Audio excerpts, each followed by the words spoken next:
So, okay, now I've got the recording going. I'm just going to give a quick 2-minute re-explanation. After the angel ran away and the wizard's character was not killed since it was disintegrate, which can't be reflected, the party has made their way into a tunnel. After a few successful survival checks, they have determined there being a rumbling coming from the ice caverns behind them. As they started to move away quickly, they have been forced to make a decision. Do they try to outrun it? Do they hold their ground, or do they do option C? And Jade, meanwhile, was just like, hey, couldn't we put Tiny Hut on top and bottom and block them? The wizards being, well, we'd have to stay inside the huts. But that's an option C right there, so... I got the recording up and working now. It's working again. Stupid headphones. I say we just run for as long as we can, and if we run into issues, then we can reevaluate. Yeah, what I'm thinking is we run, and then if it starts to look bad, Copy Number can use his wish to wish for a wall of force to kind of block it off, doing what Jade suggests, but a little safer. But also a 9th level spell slot opposed to a ritual. Alrighty. Well, if the team starts running at full speed to try to stay ahead, I'll be honest, you're running for a good minute before you start to even hear the rumbling getting closer. You're gonna hit your con saves. You're gonna have to start rolling those because it's gonna match your pace. You can stay at par with it. Normally, like I said, I've been doing this as a chase scene, but it's a little different. I'm leaving this in theater of the mind because it's a little more fun. But that rumbling is coming quick from behind you and has come very much closer. With full speed, you're staying ahead of it. But I'm going to go ahead and jump forward 10 minutes. I was going to say, let me check something. How many of us is there? 1, 2, 3, 4. Too many. Is 9? there...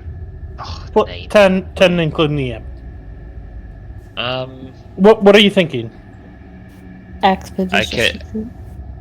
No, I could just summon animals for us to ride on. Okay, well, if we're talking about like ride on inside, the 2 Nimbars won't count. Because So, I can. or same with Lulu. Very So small. that's 1, 2, 3, 4, 5, 6 people at that point instead. Because as long as the challenge rating's less than a quarter, I can summon good things.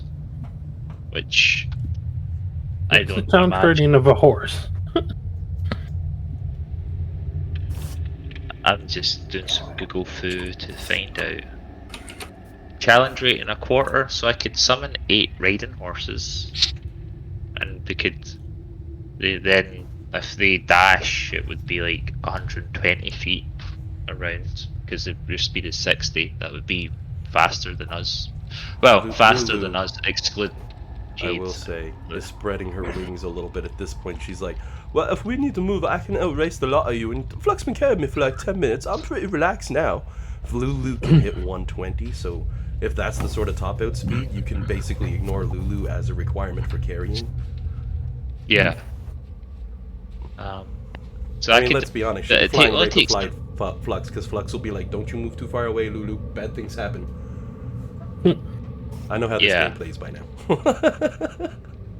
And it only takes an action to cast, so as long as you can ride bear.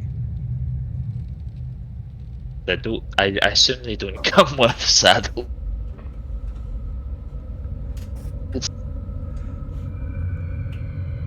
Bellamy heartily tells a story about one time running through the plains where she wrangled a wild horse and rode it for 3 days before letting it go back into the woods and continuing on her merry journey, and gives a thumbs up.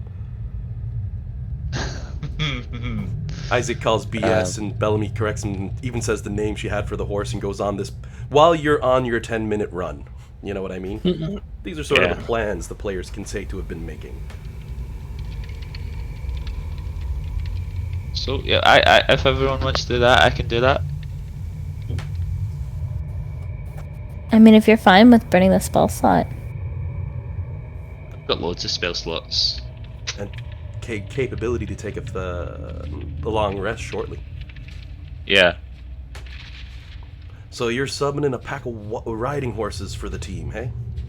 Yeah, I would need to do it in a line, because it's only a 15-foot tunnel. Pardon me. So yeah, I will burn that. It's always summoning a bunch of creatures with you that spoils my fun. Even if it's just those snakes that first time. Ever since then, I was like, this is going to be a pain in my butt for making evil plans, isn't it? Inside a tunnel down in the middle of hell, you're summoning horses, okay? So then you take summon the horses? Yep. And you're, come forth, mighty steeds, and save me! You see the ground rumbles as you're running. As tiny worms, and when I say tiny, they're still a large creature, just like a horse. Well, medium sized, but large because it's long. Tear up through the ground, twisting and turning as they line up perfectly ready for you. Hard, worm horses. scaled monsters. With dangly legs too, and they look back at you with a nod as they patiently wait. These things go as fast as horses, do you think? I say as I get on one of them. Rules is intended, yes, but who knows is written? Well, as you get on the horse, the worm, Flux is even saying, do these things go as fast as a horse? As she's gone, because I'm going Looney Tunes for a moment here. Gone. That's fine. 20 faster, in fact. You go 140, since you're on terrain built for the worm. As you all scorch along. Lulu, in fact, has to stay on your shoulder. She's like, I can't keep up. It's too fast. This ain't no horse. I thought our fly speed was 120, so wouldn't that like double to 240? Well, yes, but Lulu's lazy. Okay. She was gonna flap along happily. And she doesn't want to dash. So with horses, and I'm using the big air quotes here, horses underneath yourselves, and Isaac's character pulling out a book taking notes. This is incredible. So this is what happens when you attempt to use meta magic feats to resummon constituted animals on a plane of existence that's hell. The other Isaac's like, yes, indubitably, I'm going to analyze the magic. And the first one is like, I'm going to analyze the spell component. I need them to do something for the ride. Bellamy, meanwhile, is just going, yeehaw, I never rode one of these. Because that's the way it goes. So you do ride. Straight for 10 more minutes. And I push the clock forward. Before you find yourselves coming upon an opening. As the tunnel, which you can see in the top left there, and thanks to Jason Coates, whoever the hell that is, because this was a Google search, you know how this works. Your tunnel breaks open to a wide, cavernous area, and there is further continuing tunnels. But the rumbling is still straight behind you, and this area very, very large. That tunnel up in the very top corner, for example, opens to 20 feet at the end. 15 feet, you can see the glowing light in the background. It's really nice when you find an image that perfectly fits your vision for D&D. Doesn't happen often, but when it does, I have to say thank you, Jason Coates, or Cotes, or however that's pronounced. I probably brutalized it, but your name's there. That's about where the party would be coming down. Your worms would not have much trouble coming to the large, flat area down below. Horses might have trouble galloping down on those steep steps, but without any trouble, you're all down in a very wide open area. There's a small offset here on the right side where the area is cracked open. But it's nothing more than a break in the shelf. The poor horses now, after gunning it as fast as they have given you a considerable lead over the rumbling behind you, but it's certainly still coming.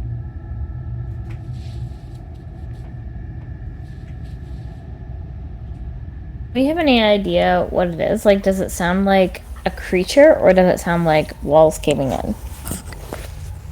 You, after being chased for 10, 15, 20 minutes by this sound, Go ahead and either give me a perception or survival check as you really analyze it. That open for anyone to make? Oh yeah, because I imagine Flux would be saying this out loud. Is this Flux thinking out loud. Yeah. Yeah. Are we in trouble? Are we the baddies? Are we? As you all peer and listen, or use your survival skills to determine from experience, the two Nimbars are disagreeing with each other. One says definitely, one says definitely not. You know. I should do that to players who have simulacrum. If your two checks are completely opposite side of the boards, you get nothing. But that would just be cruel. Everybody except Copy Nimbar would be fairly confident that the continuous rumbling with its identical sounds and changing, shifting tempo is countless numbers of feet marching on the ice coming towards you. Running. Is there anywhere we can hide? Oh, this area you're presently in, this large icy cavern, provides so much room that you could generally hide around in that you've already lost sight of Jade.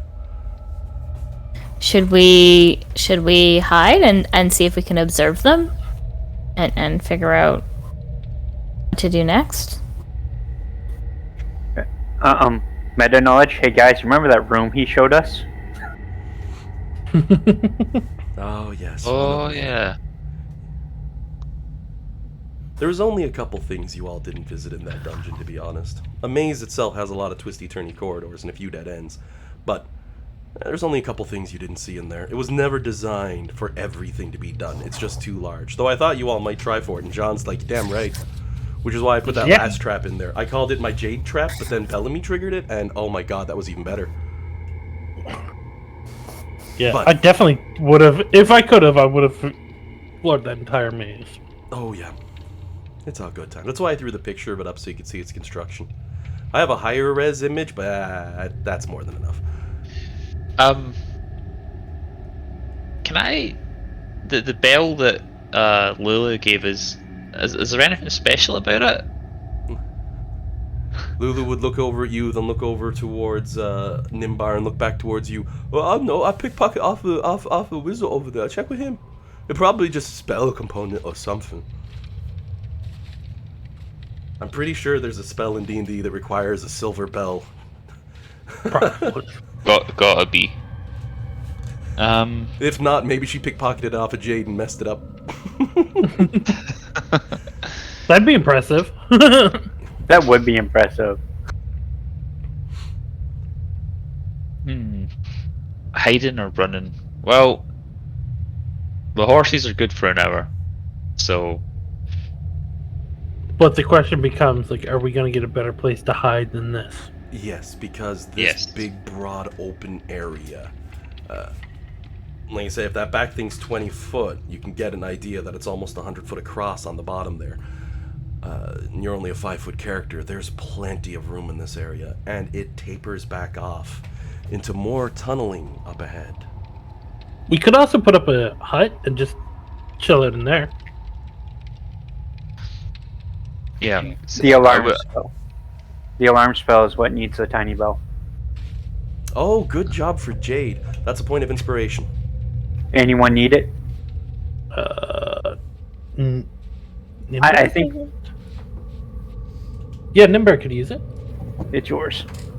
That's why that's why I had asked. It's like, anybody know a spell with it? I'm like, first player that says it gets inspiration. I said it too, but I was on mute, so I was like, right. That's cool though. Oh, now I feel bad. I feel bad. It's I'll even just better have to earn it.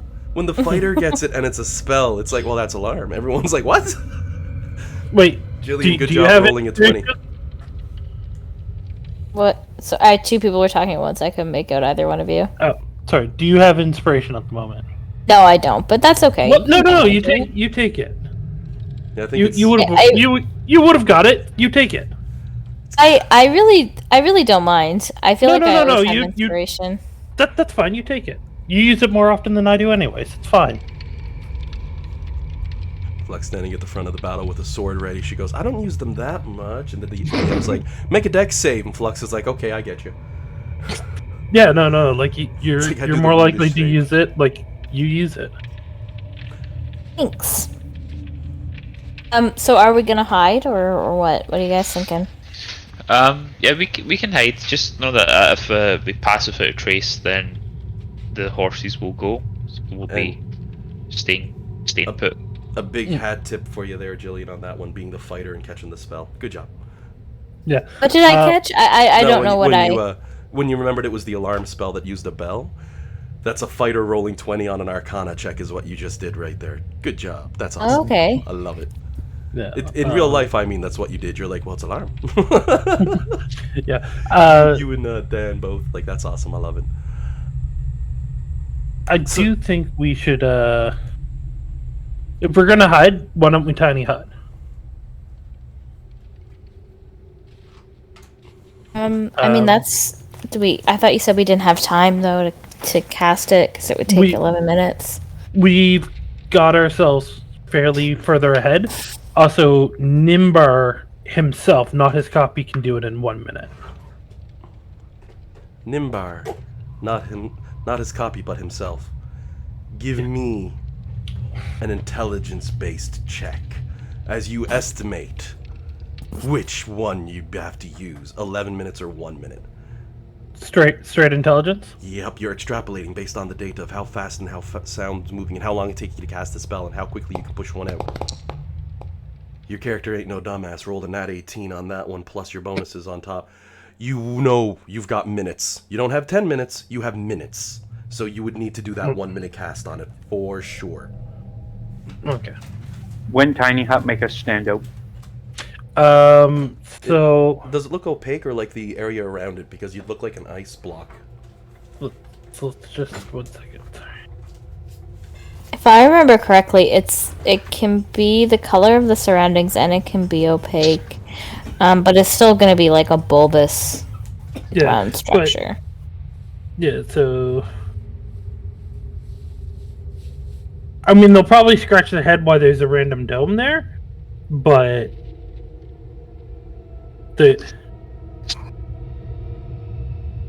I could use mold earth to pile some dirt around it. I'll try and make it look a little more natural. Yeah.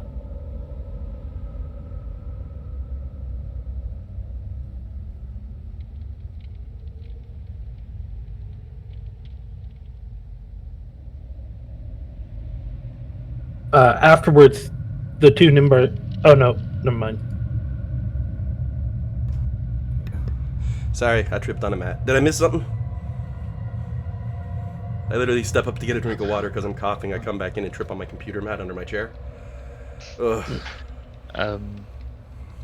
I floated the idea of using mold earth to try and disguise the hut a little bit and make it look a bit more natural. Like, so I can move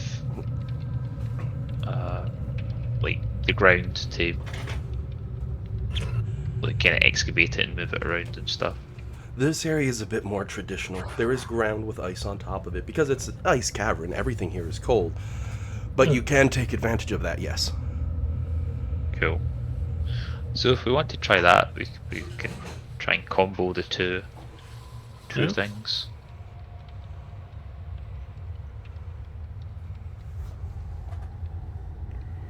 So I'll display. It's a cantrip, so it might be a bit limited. So I'll display that here. How long does it? Oh, it lasts an hour. Yeah, that's perfect.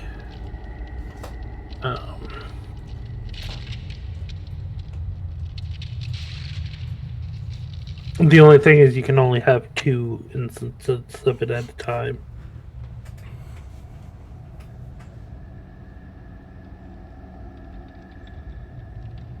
Yeah, I'm not too sure like how it works, because if you move a bunch of earth, surely that's the earth moved. Like it doesn't. Surely it doesn't just go back. So I don't think it means you can just like you can create like 2 instances of solid stone, or You're So, two different effects is what you're looking at. There's the instantaneous side, like if you were to excavate a scoop of earth, that's done. It's the earth is moved, it's done, and once you stop using magic on it, the earth is just going to fall to wherever it's at, and you're going to have a hole. So that's done. If you build up bricks on the ground to make a wall in front of yourself and then stop, that's done. If you curve a big hand reached over someone's head in midair, it's going to fall apart afterwards, is sort of what they're getting to here. yeah. So So I was just thinking like I would dig the dome in a little bit, you know, kind of pile some dirt up around it. Oh yeah, and that's the instantaneous side, so that's fine. Yeah. What you can't do is the shapes, colors on stuff like that only lasts for 1 hour, or making difficult terrain that lasts 1 hour. You can do 2 of those things at once, is what they mean.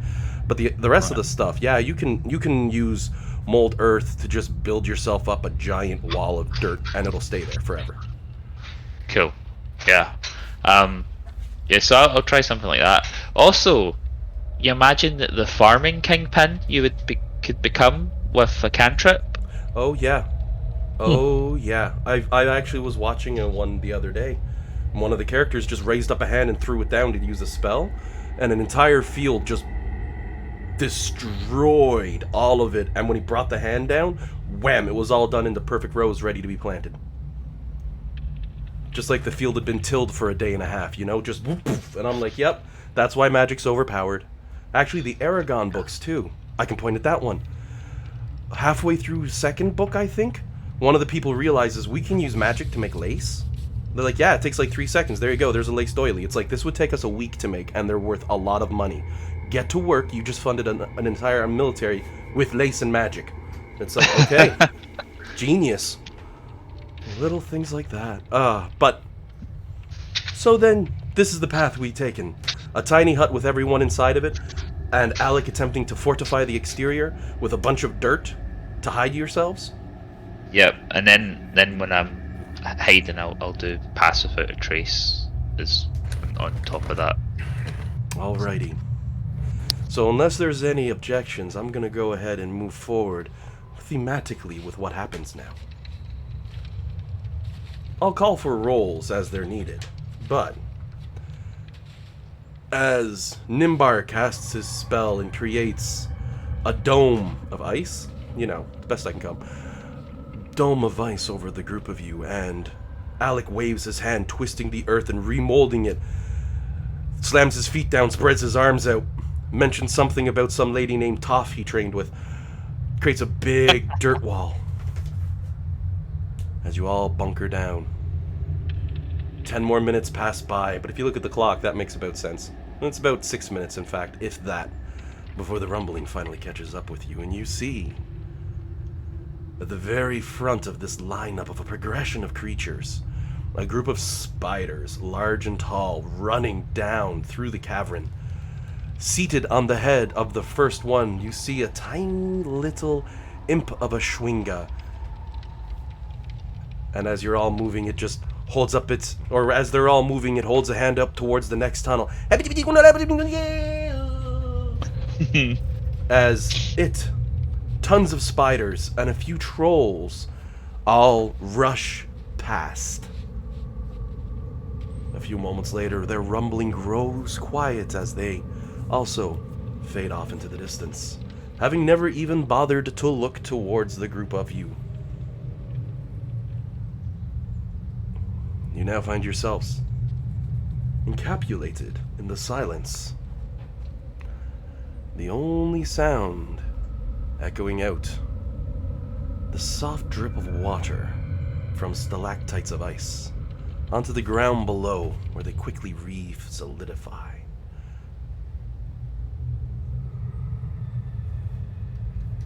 Well, I mean, at least we avoided an awkward conversation about destroying our home. This is true. I mean, it was largely accidental, but I don't think it would have went that smoothly. I don't think they would have been too impressed with us. Yeah, we're very much we look good in a big picture, but I think if you zoom in to a more granular level, we make a lot of mistakes. Lulu gives a We're little bit of a laugh, but doesn't say anything.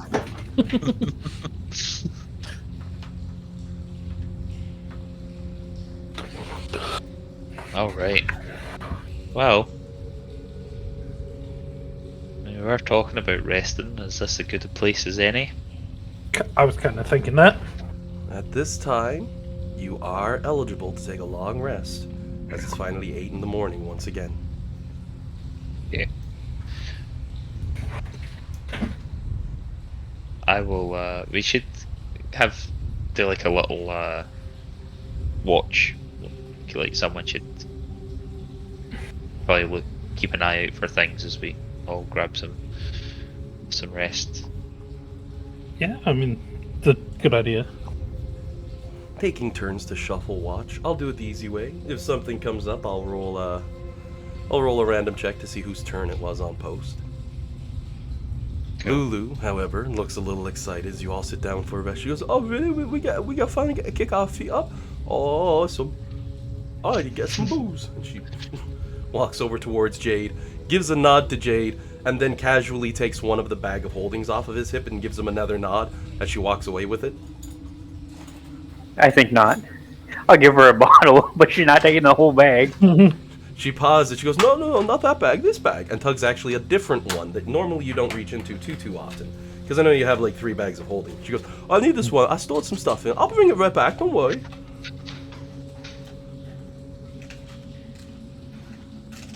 And of course, Lulu, being like a cat herself, is going to again go with the bag this time, What we're seeing here, guys, is an unstoppable force and an immovable wall. Regardless of whether or not Jade would give the bag to Lulu, she'd still make use of it. She was just trying to be polite and take it off his hip, She'll be digging through shortly. And this may be with Jade watching like, okay, what are you doing now? As she rummages through and she goes, oh, I knew we'd pick up one of these. And she pulls out a stool, kind of. A little large for a stool, bit of a deacon's bench. Sets it down, moves it a little bit so it's on top of ice and gives a nod and keeps going through the bag. This goes on for about, I'd say another 20 minutes or so. Before Lulu pulls out a couple small packaged bags, setting them out on this makeshift table it would have seemed. And she's like, oh, right, awesome. And eventually she does manage to gather everyone around. As she unties the rope off, she goes, I was rummaging through our supplies about a week ago. I found some stuff. I noticed I found some things that weren't looking too good. She looks over at the team. I found this giant turkey leg, but it was about to go sour. Then Lulu pulls the back on the cloth with her teeth, and as it drops down, you notice a very large metal pot chained shut. So I made a stew out of it. Ho ho! That should be just about ready. Nice. DM's way of saying, since that was Thanksgiving last year, it's no good by now. Yeah. But Lulu was able to make some use out of it, but she has a big smirk on her face. Because as you all sit around to enjoy this wonderful warm stew, that she even takes a moment to dish out, giving each one of you a bowl herself, a rather comedic thing to see as she's shoving it along with her 2 little stubby legs and her nose holding on to the ladle. Anyone who'd come to assist, she'd be like, no, this is mine, I can do it, I'm very proud, thank you. Until everyone had a nice, warm, tasty meal set in front of them. Unlike other things in Kanya, as you take a bite, you don't have the urge to gorge yourself until it's gone. It would have seemed some magical effects from that turkey leg still carried over. It's warm, it's tasty, and it's filling on your stomachs. And on top of that, as you all look down, you'll notice as well what looks like a tankard has been set in front of each one of you that Lulu has taken out of that same bag of holding, which she then returns to Jade the bag of holding with a smile like, oh, thanks, buddy. I've been having those stored in there for about a month or 2. They're little wooden tankards. Their tops sealed on with little more than some tape, honestly. Lulu gives a smile and a nod and says, well, I've been keeping an eye on your mortally stuff. I know I know the 20th of Octar is the last sheaf, at least in Waterdeep, from what I remember, but sometimes we often call it a small feast. It's a day of residential feasting held in celebration of the year's bounty. And you've all brought me a really good year, probably the best one I could ever have hoped for. So I just wanted to say thank you. Traditionally, we get small gifts of ale, jars of preserves, a smoked fish, but best I could do down here was to throw some liquor together a month ago. I got some berries from Avernus while we were up there, made sure they were okay, don't worry. Mixed them around with some ale, and Lulu goes into more details as she has a little meal with a lot of you.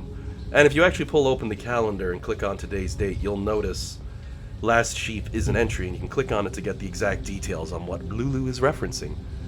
Essentially, it's kind of like a little mini Thanksgiving. The drinks of ale she has set up for you all can be more compared to mead, really, where she's just thrown it together, but it's a delicious, refreshing berry flavor with a very soft, earthy taste to it. She definitely knows how to brew, given what limited ingredients she has. But most importantly, Lulu's banquet, after your short rest ends, so at 4 o'clock, will grant all party members the effect of a hero's feast. Way to go, Lulu. Yeah. She goes, and a very happy last sheaf to the lot of you. Ho ho! Happy sheaf, Lulu. You all get the effects of a long rest, and I'm just going to go to my spells here, and I'll put up a list of... Where is that? I haven't had to do this in a while. Oh, there we go. I'm just blind. Do we get temporary hit points as well? Oh yeah, there's a bunch from that. You get advantage on some saves too. It's a really nice thing for a 24-hour period. Oh, I should remember to do that. I'm going to roll for my Staff of the Woodlands to see how many charges it gets back. Oh wait, it's a d6 plus 4. It's 4 charges, so I'll just go full. Ah, here we go.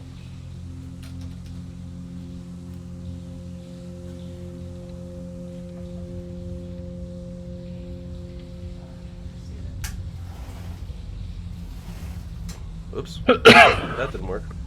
I tried to drag Hero's Feast in to get the info. But we do get our long rest in. Oh, yeah, definitely. Perfect.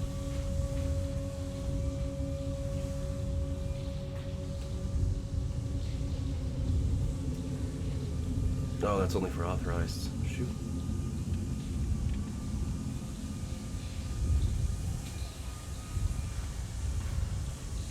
There, I'll do it this way. Lulu can now cast Hero's Feast. That way I just go click.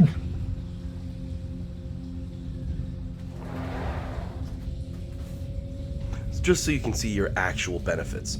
You get a 2d10 increase to your hit points maximum, and then gains that number of hit points. And it'll last for 24 hours, along with advantage to wisdom saving throws, and immune to a few conditions like poison and frightened. And if you're cursed or diseased, you're cured of them.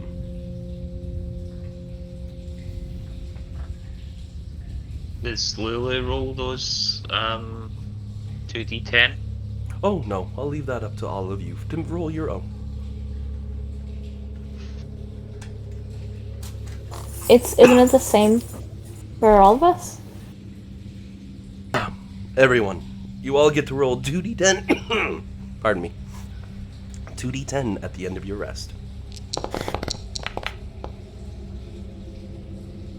And you gain that much more hit points to your max temporarily. Unlike temp hit points,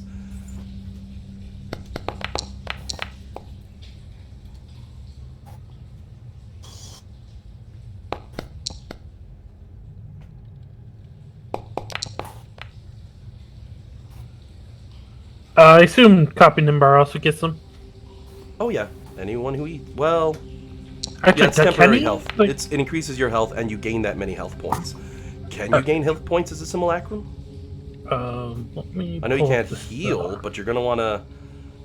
And it gains the same number of hit points. You're going to want to check if it can gain that many hit points. You might just want to look up Heroes, Feast, and Simulacrum and see if they work together. Because I'm willing to bet this has come up, because I'm not sure.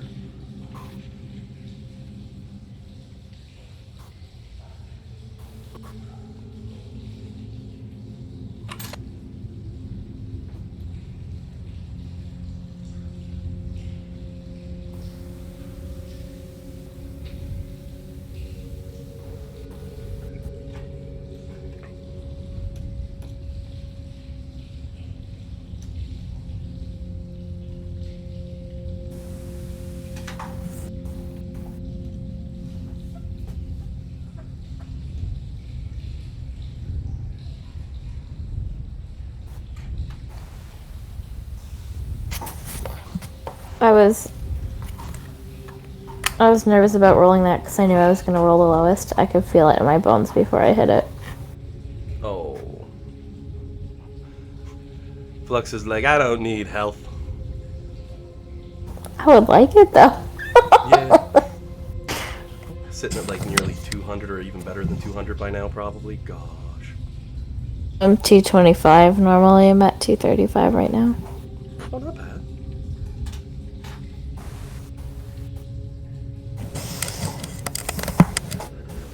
I'm at the most difficult part of D&D, which is choosing your spells. I need to do that too, while also researching this.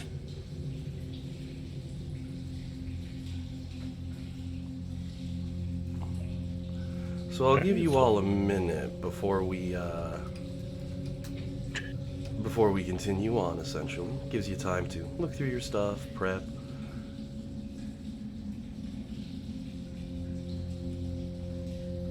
So, we got some time.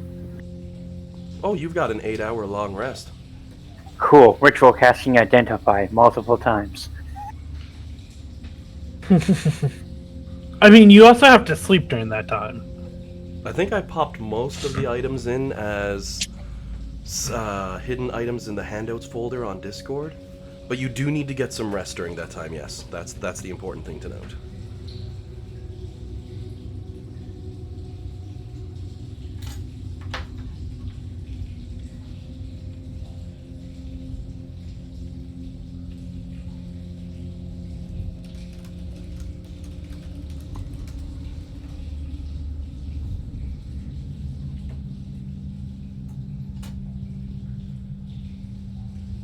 Because the kicker is, unfortunately, if you're taking a long rest, one of the big things is you can't be a strenuous activity, and casting a spell is considered strenuous. Now, if Jade can get away with giving up the long rest, you could technically stack a bunch of things and then take a short rest.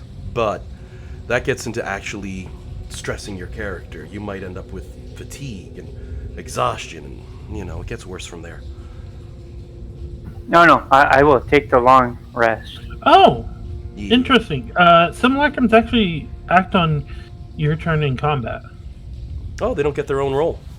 Yeah, apparently. Oh, okay, we're doing that from now on. It makes combat a little easier, for there's less combatants to roll. I can see where they're going from, because Yeah.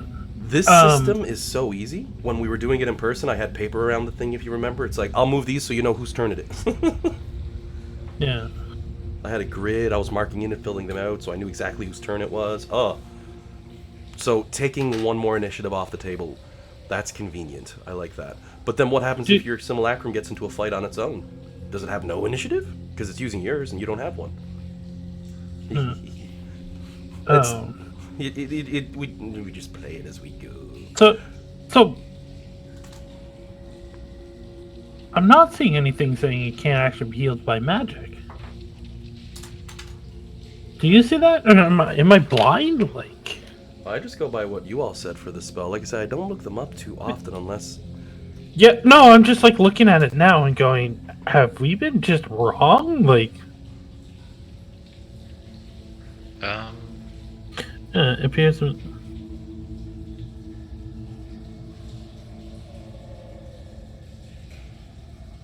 Lacks the ability to learn or become more powerful, so it never increases. If a simulacrum is damaged, you can repair it in an alchemical laboratory using rare herbs and minerals worth 100 gold point, per hit point it regains. Yeah. So if you want to give it back health, it costs 100 gold for each point of health to give it back in an alchemical laboratory. So you know your boat. If you get back to your lab on the ship, or you can just recast Wish and resummon it.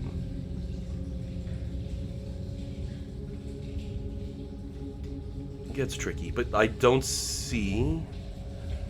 If the simulacrum is damaged, you can repair it in an alchemical laboratory. It doesn't say you can't heal it, but that implies that you can't. But it is a construct, so I'm just kind of curious. Can someone throw up a cure wounds for me real quick? Anyway, see the text. It says a creature you touch, but Yeah, and they're considered constructs. But construct can also be considered a type of creature, or is it? The wording of simulacrum that I'm reading is the duplicate is a creature. Yep. It is classified as a creature, but they did a poor wording on the abilities for it. I'm pulling up a wording here because it was asked to Jeremy Crawford, can the creature created by simulacrum be healed by spells? And he says, to restore hit points to a simulacrum, you must use the costly alchemical procedure mentioned in the spell. So that's a no. If Crawford is saying that one, I'm going by that, because that's easier. Yeah, that's if fair. It cannot be healed then by any means, I cannot grant it more health from a hero's feast. Alright, that's fair. Though it doesn't say heal, it says add to its hit point maximum. So that's a little, but then gains that many health, but a simulacrum can't have that many health. So its hit point maximum increases, it just doesn't gain any health. Because that's an interesting little bust. Sounds like quite a messy, worded spell. Oh, it is. Oh, totally. You're absolutely right. It's the spell that combined with Wish by rules as written, you win the game.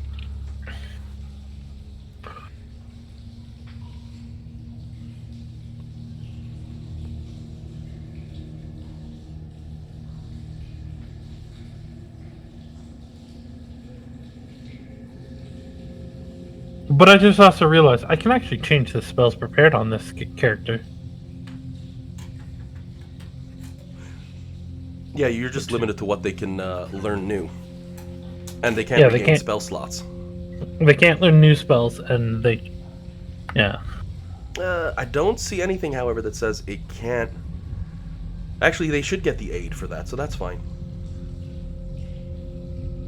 Because it's temporary anyway, and it goes right away afterwards.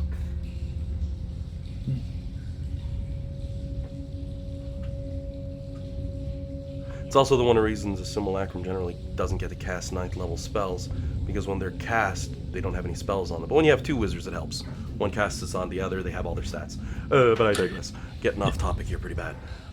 Aid I'm will, just missing a 7th fact, level. work. It doesn't say anything about healing. It increases their health and gives them that much health. So it's one of the few spells, from what I can see, that would work on a simulacrum. So it gains health. A couple points make a difference, though. I mean, we saw last game. We thought we offed it in one hit, but that was a mistake. A bad DM would say it's still dead anyway because I don't make mistakes, but I'm more than willing to say, oh no, I misread that, look at that. I'm mostly flabbergasted that Reflect has such big weaknesses in this version. But I'm getting off topic. Yeah.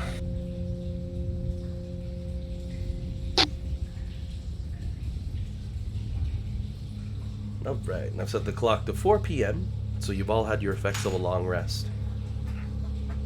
Are you continuing down the icy tunnel?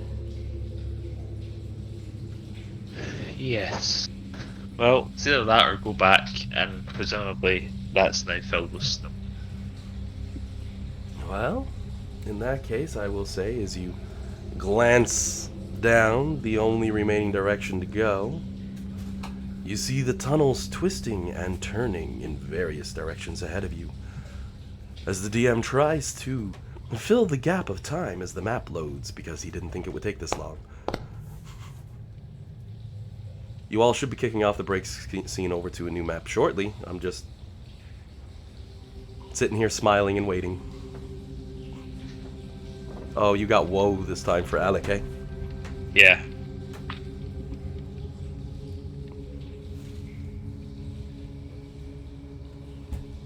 Okay, so it is loading. Good. I see. I got Jade over on it now. New fancy map. I put everyone out there. I don't know, John. Were you going to be resummoning your familiar before heading out? Yeah. Right. Cool and I'm cold just owl trying sitting to. comfortably on your shoulder. Yeah, I'm just trying to make sure I get all my spells.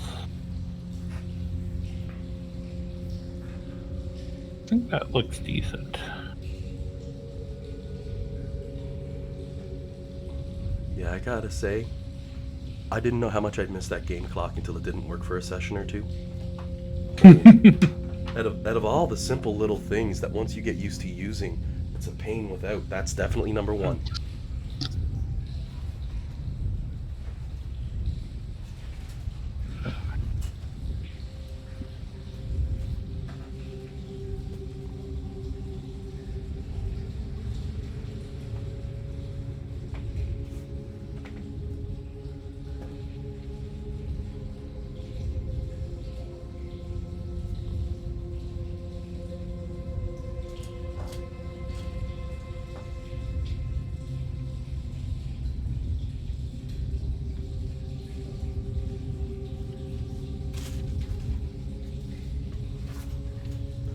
I'm clicking long rest on the ones who aren't here while you're all setting up, just to save a minute.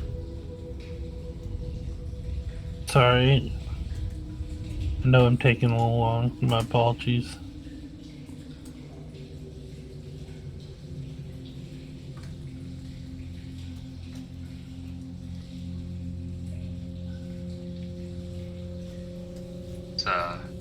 Alright,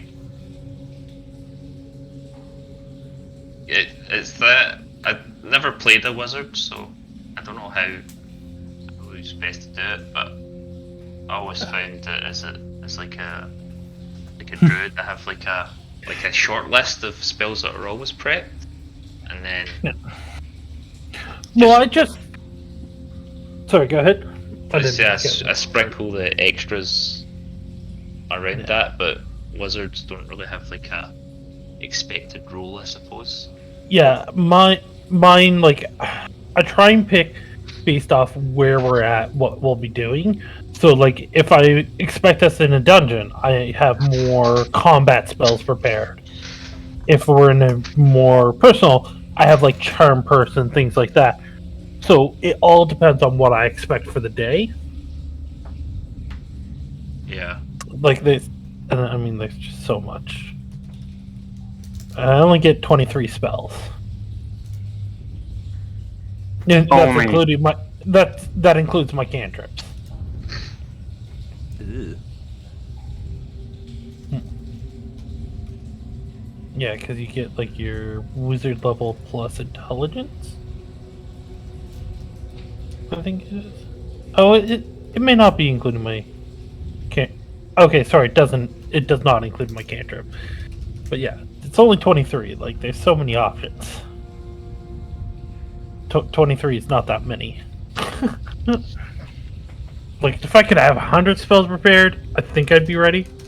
But then, oh my god, you asked me what to do. Oh, give me 3 minutes. And I did want to ritual cast Find Familiar. So Ritual casting that one. Add an extra 15 minutes. No problem. Well, 11 minutes, but you know. It's actually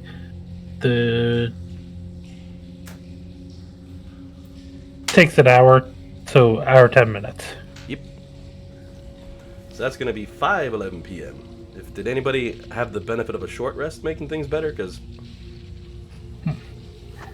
since I have the time, I will ritual cast Identify. Since I have to wait for that hour. So long as you guys are cool waiting an hour for me to get my familiar back. now the casting time on Identify is 1 minute. If you're only adding a 10-minute stop on top of that, that's an 11-minute cast. You can get 5 castings of Identify out before he's done summoning his familiar, because it takes an hour and 10. I actually get 6 castings out.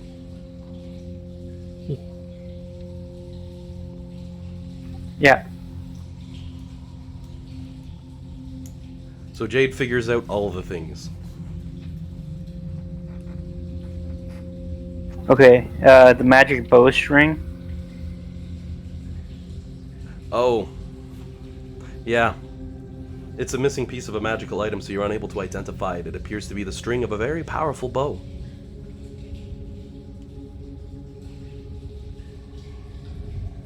You're willing to bet as you look over your shoulder back the way you came in what is most certainly now a collapsed place after 8+ hours. The other half of that string's gone.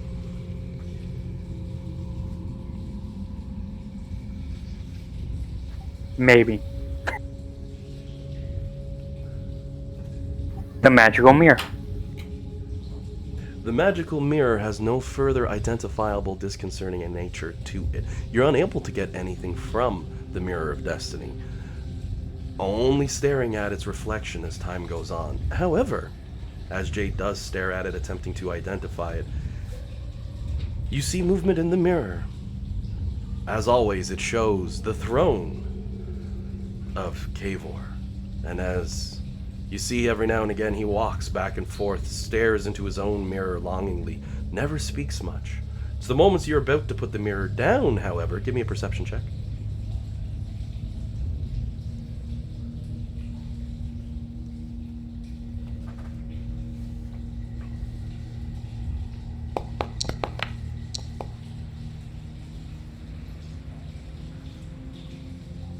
With a 26, at the last second you hear voices, and you turn the mirror and bring it up so you can hear it again. And you can see Evil Dusty rubbing his temple through his helmet, even through his obsidian body, as he says, "Yes." He gives a nod of his head. "Yes, I understand.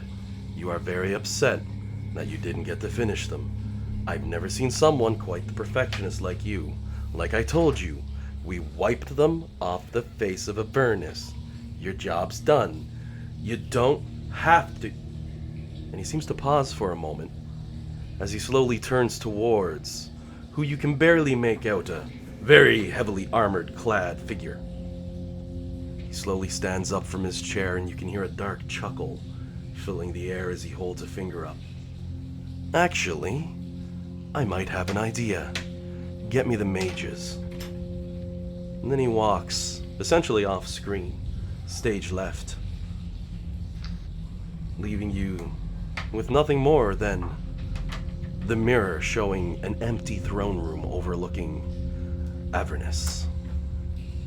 As you go to put the mirror away, once again out the corner of your eye, you're certain you can see your team battling, just for a split second, locked in combat in that same throne room. Perhaps visions of a future yet to come.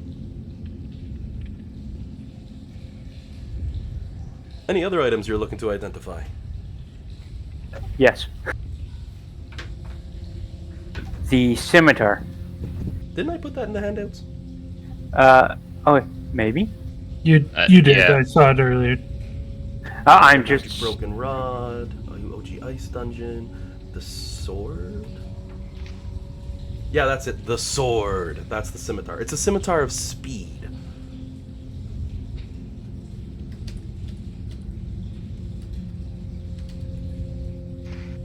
I have too many windows open. That's fine. It's a scimitar of speed. A very nice weapon. we hadn't identified it yet, so I was merely pointing out that I will use the time to identify. That's 3 of your 6 items then. The rod would be 4. Yep, and keep note of the Magic Broken Rod's special stats. It has 5 charges because it's a Rod of Resurrection, but it does not recharge, and when all 5 charges are used, the Rod of Resurrection will in fact break.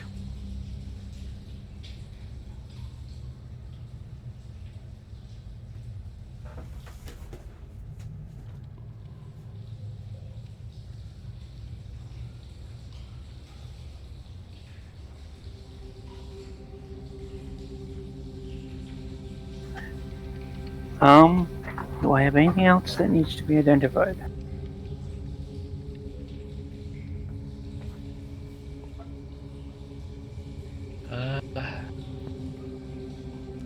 Jeez, I just looked back in that handout folder while I was looking at this and I scrolled to the top by accident. I'm getting Elf Song Tavern Surprise Song from September 22nd, 2019.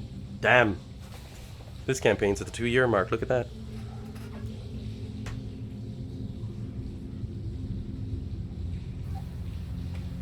Did we identify the Horn of Valhalla, or did we just figure out it was the Horn of Valhalla? We didn't formally identify it. I just guessed from the artwork. Oh, okay, then I will use this point to formally identify. So you now have a Horn of Valhalla.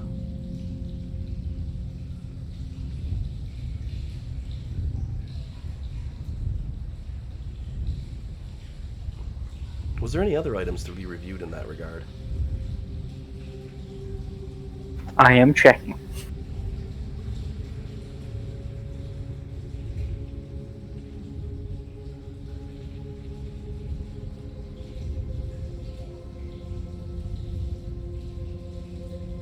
How many have I used so far? 4? Oh, I haven't entirely been keeping track. 4 or 5, I'm not sure. To be fair, Bellamy could be casting any others. True, she's also got the same ritual casting capacity, so... Yeah. That's true. Okay. Then I have 120 feet of silk rope from way back when that was possibly magical. It's the description I was given. Oh, alrighty.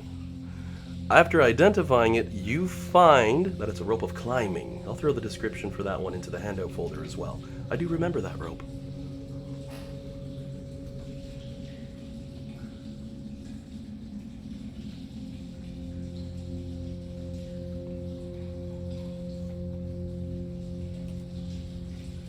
Then the final question is, I will ask the party, do we want to identify these? And I will hold up the 2 Apocalypse Blades.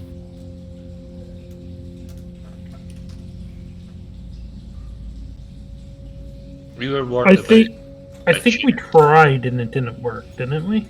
Because you could not attune to them. Jade can. That was stated. You have to be able to attune to them in order to be able to identify them. Lulu will continue to implore Jade not to. She says it's dangerous. She's like, well, I really don't think you should, but that's pretty dangerous stuff you're messing with. Yeah, so basically the spell doesn't work. You need to do the actual attunement process, and that's what Lily's warning us of. Was it we actually had to be attuned to it, or was it that we needed to be able to attune to it in order to identify? Oh, pardon me.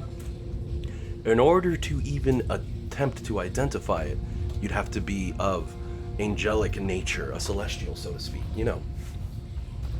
It's like saying only a fiend can identify this blade. Jade breaks those rules, but Lulu has implored you not to. She believes it's very dangerous for you. And since Jade, this is like the 3rd time it's come up, she'll say the blades are incredibly destructive. They're incredibly dangerous. She doesn't want anything to happen to you.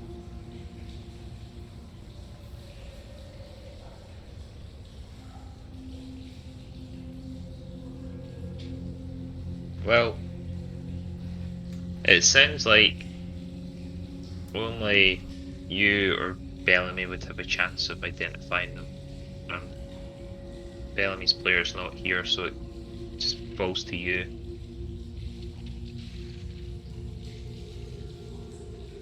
We do have a few revival magic, not much.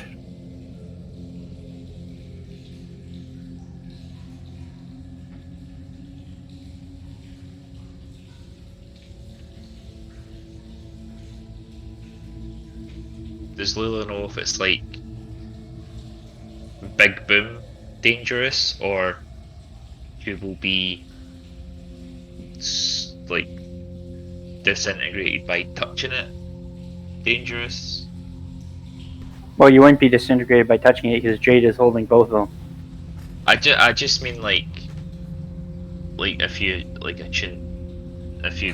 try to cast identify, like, does something happen bad to the wielder, or is it like, you cross the wires on a nuke?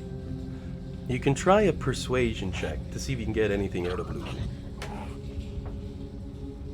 Oh, like, I'm great at persuasion. I would like Bellamy to do the persuasion check. Which triggers, since another character is bringing it up, sort of triggers Bellamy to lean her head over towards Alec, just tilts her side on, and she's like, "You want I should try and convince the little golden floof?" Sure. All right, I'm just. I have persuasion trained, so I will help her in trying to convince the little golden floof, so she gets advantage on the roll. And I think she's an expert with persuasion. She gets a plus 16 to the gosh darn thing. So I'll set this to public, and I'm gonna roll with advantage. Yeah, it's something like she can't roll below a 10, something like that. But 29. No. That's only a Jade thing, I think. That's a rogue thing. No, it's for this bard skill. It's they get that. Oh shit! For persuasion, I think it's. Well, I got a 13, so I'm doing pretty good on the roll. Oh yeah, because the other one based it to 10 automatic. So she's going to crouch down. She's going to try and get some.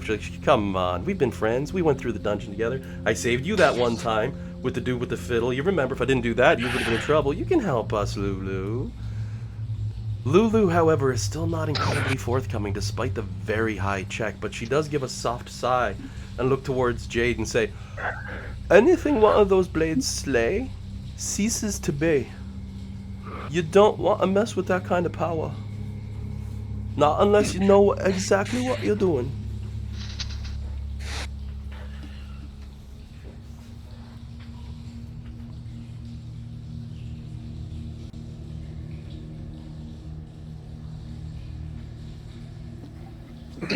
Yeah. I don't want to use them, I just want to know what they do. That's Jade's curiosity. Must know what they do. And as for Bellamy's thing, on persuasion checks and deception checks, any roll on a d20 lower than 10 is counted as a 10. Yep. It automatically kicked one up for me when I Oh, neat. I think it was lower. But I got a 13, so she's kicking it. Thanks for checking that, Dan. It's called Silver Tongue. With Civil Tongue Devil. I am not surprised. So she gets a 26 minimum on all of her checks. It's like, I can convince people to do what I want. That's Bellamy. But even with a 29, it's not high enough to get everything out of Lulu. She's only going to say, anything slain by one of those blades is outright destroyed. They are very powerful and very dangerous. But she still won't give up the ghost on what they do, or anything else.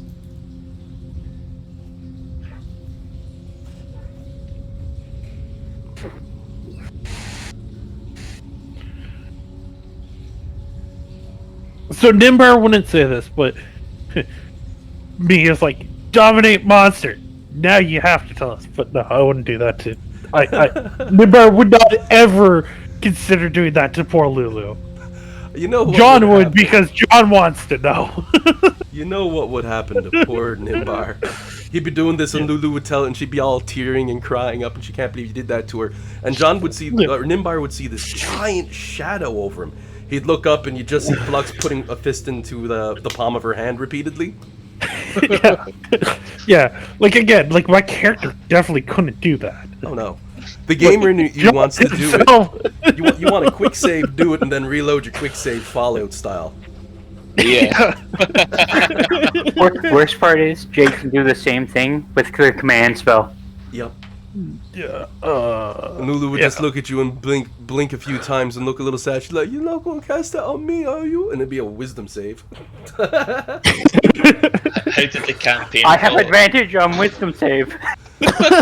Meanwhile, like a little sign would say, 2 sessions later, there'd be a whole bunch of new players sitting around with Flux, like a whole bunch of new characters rather, saying, "So what happened to your old team?" And Flux is like, "It was horrible. I got jumped by a dragon, I swear." He's not telling them it was me. Sorry, Jillian, you're my go-to when it comes to defending Lulu. I don't know. I think there would be a Dragonborn and a Druid there going, yeah, it was fucked up. Yeah. Somebody made a mistake. Yeah. Oh, by all means, Jade is completely tempted to do it, but self-preservation tells him don't do that. Yeah. Jade's not chaotic neutral, thank you. Nimbar, of course, is like definitely like wouldn't even consider that, right? Like that's not who he is. But again, I really want to do it. I don't even think Isaac, and he hasn't known Lulu that long. But I've gone on a tangent now on this one, so. Yeah, sorry about that. Like I say, if anything happened, Flux is my go-to. It's like, pretty sure if someone did something to Lulu, Flux would just murder all of it and everything. Well, I mean, I am holding 2 blades that she could use to murder everything to make sure it's all gone. And I don't know if you've made a joke or you've just been laughing at us or anything, Jillian, but I haven't heard nothing in a bit.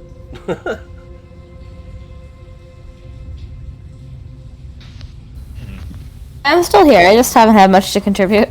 Perfect. So it kills. I just wanted to make sure it wasn't like I've left myself on mute more than once while I've started talking. And I'm like, why is everyone ignoring me? I'm telling them to start shit. I'm on mute. Oh. Who hasn't done that? Basically, if we kill anything with one of these blades, it's removed from existence.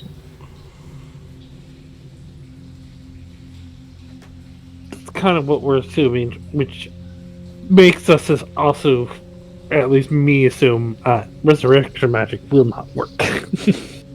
No. Yeah. But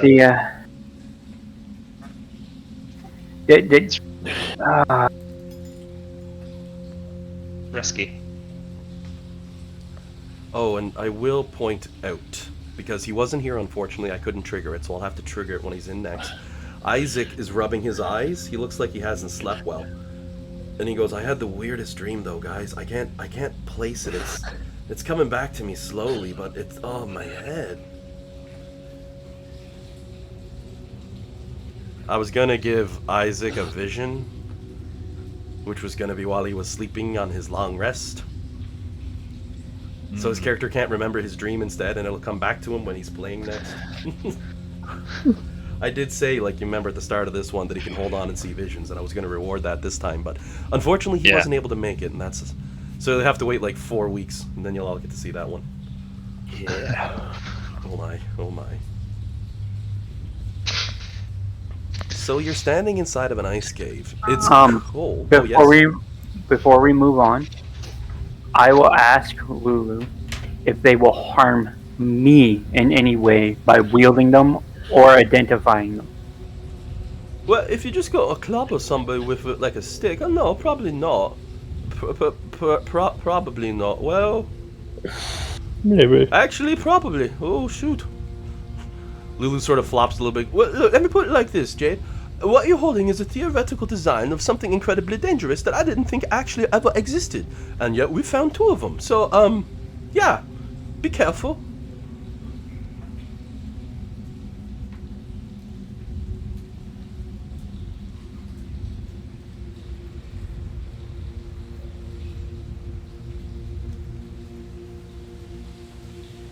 Okay.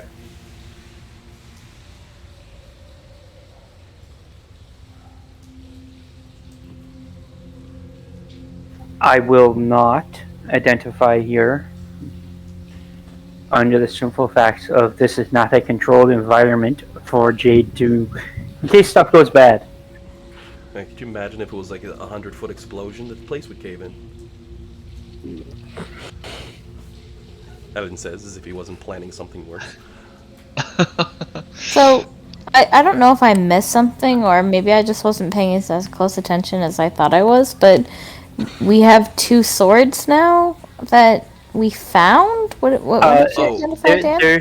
There's a great sword and a dagger that we have found that are apocalypse blades. Blue knows what they are, but because of rank and file, will not tell us what they are. Right. Right, okay. Yeah, I vaguely remember this now. Okay. So they're not like the twin blades like the ones that Dusty had. No. They're okay. No. Right. Okay, cool. Great sword, in fact. I I was could do some spear really smashing. yeah. Well, I don't think I'm gonna get it from Jade, so if he's choosing not to share it, those Flux doesn't have a chance. Jade's like, fancy sword, just staring at it, and by now, Jillian, yeah, you're right. You know, Flux would know better. She's like, he'll play with it for a couple days, then I might get to use it. The usual. Or like those soul coins, which might still be flipping around. Go. All 13 of them. All 13 of them. Gosh darn. That's a lot. I will think that's where I'm at. For Jillian, for your knowledge on this one, I will clarify what's been found out today as well. Lulu has admitted that the blades don't kill. If they cut something down, it's gone. It's done. Implying something worse. Yeah, I definitely caught that. Yeah. And she also said, "Oh, what was it I just mentioned? I don't want to give out what I haven't already." She didn't think they existed. Yeah. But yet here they are. Yeah. It's a theoretical thing, and yet we've got two of them. And she's Right. even worried about just wielding them without being attuned in combat. At first she's like, oh, it'll be fine, but then she pauses and says, actually, you know, maybe not. I'm not going to bother to make an insight roll for anyone at this point, because you all know Lulu too well, and she's not hiding the fact that clearly she doesn't know a lot about these weapons. You can tell now, it's mostly fear.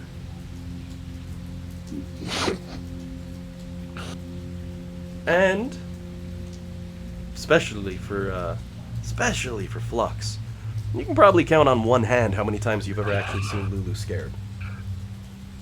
Yeah.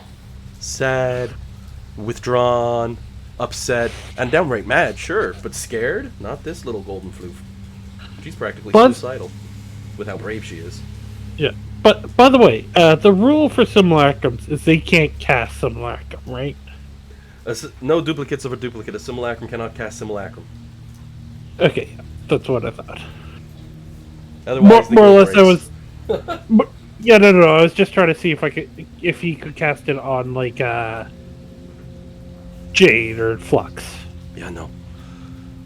Okay. Best, yeah, that'd be great. He'd just be standing there. Okay, I'm gonna summon another me. Go into this dungeon. Tell us what you can find. He comes back. I've killed most everything. Okay, summon another me with the power you have left. Okay, I did it. Go do it. Like, oh, Yeah. rude.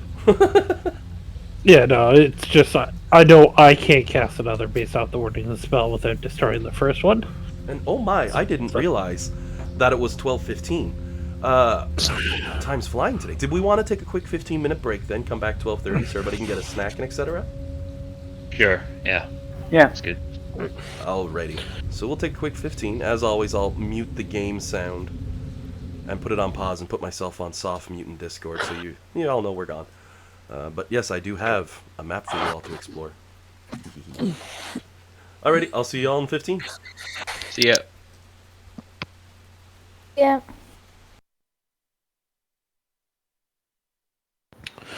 Oh, Dan, are you still here?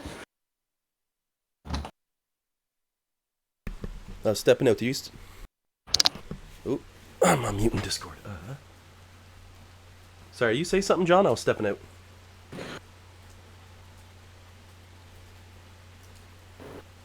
I was asking if Dan was still here, not Oh, okay. Ellen. Okay. Sorry. No worries. Sorry, not this time.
Alrighty.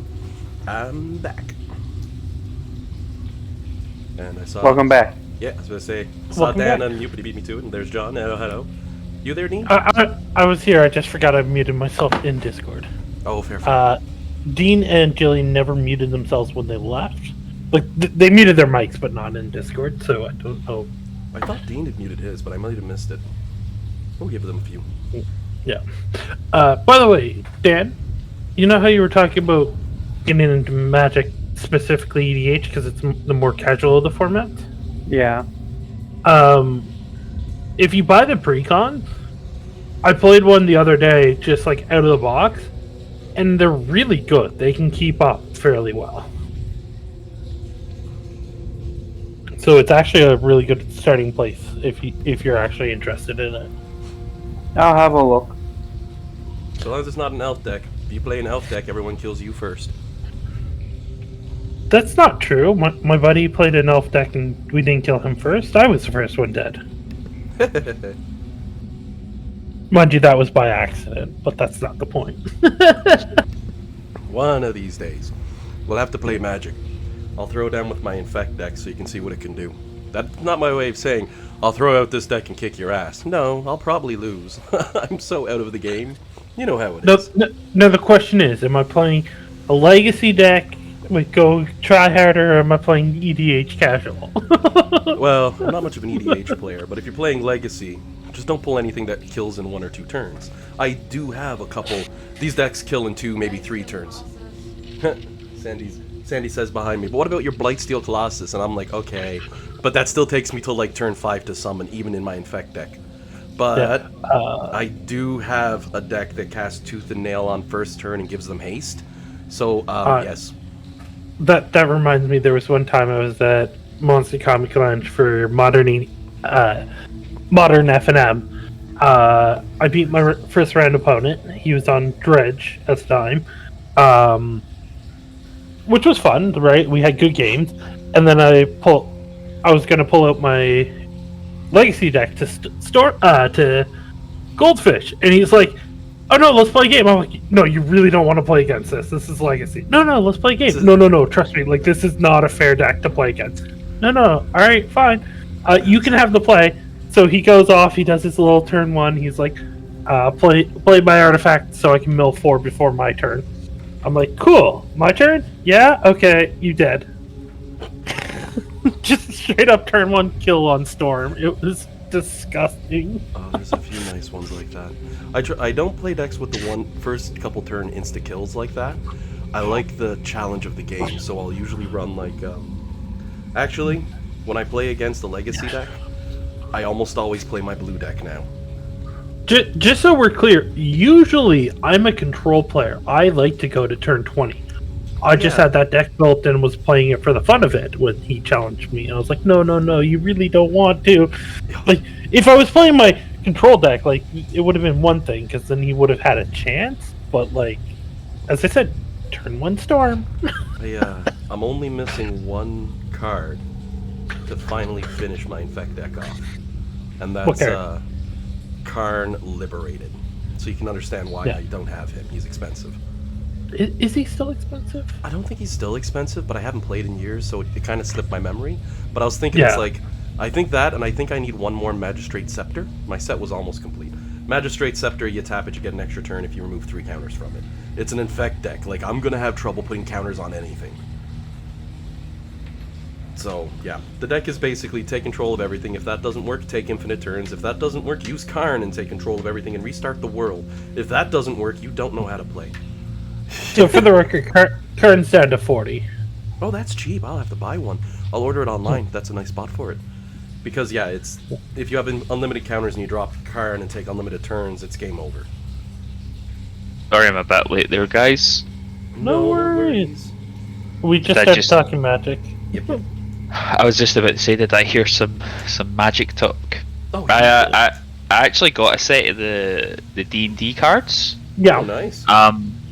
The art looks really cool. I have no context really beyond that.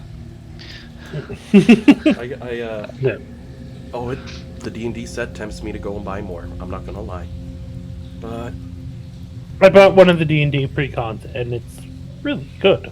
I'm like surprised how good it is, and it's a lot of fun to play too. I just want it for the names, you know, the named people Yeah. in the game. It's like I got them, yay! They did that to me with the minis. Ugh. Yeah. Yeah. Oh, pardon me.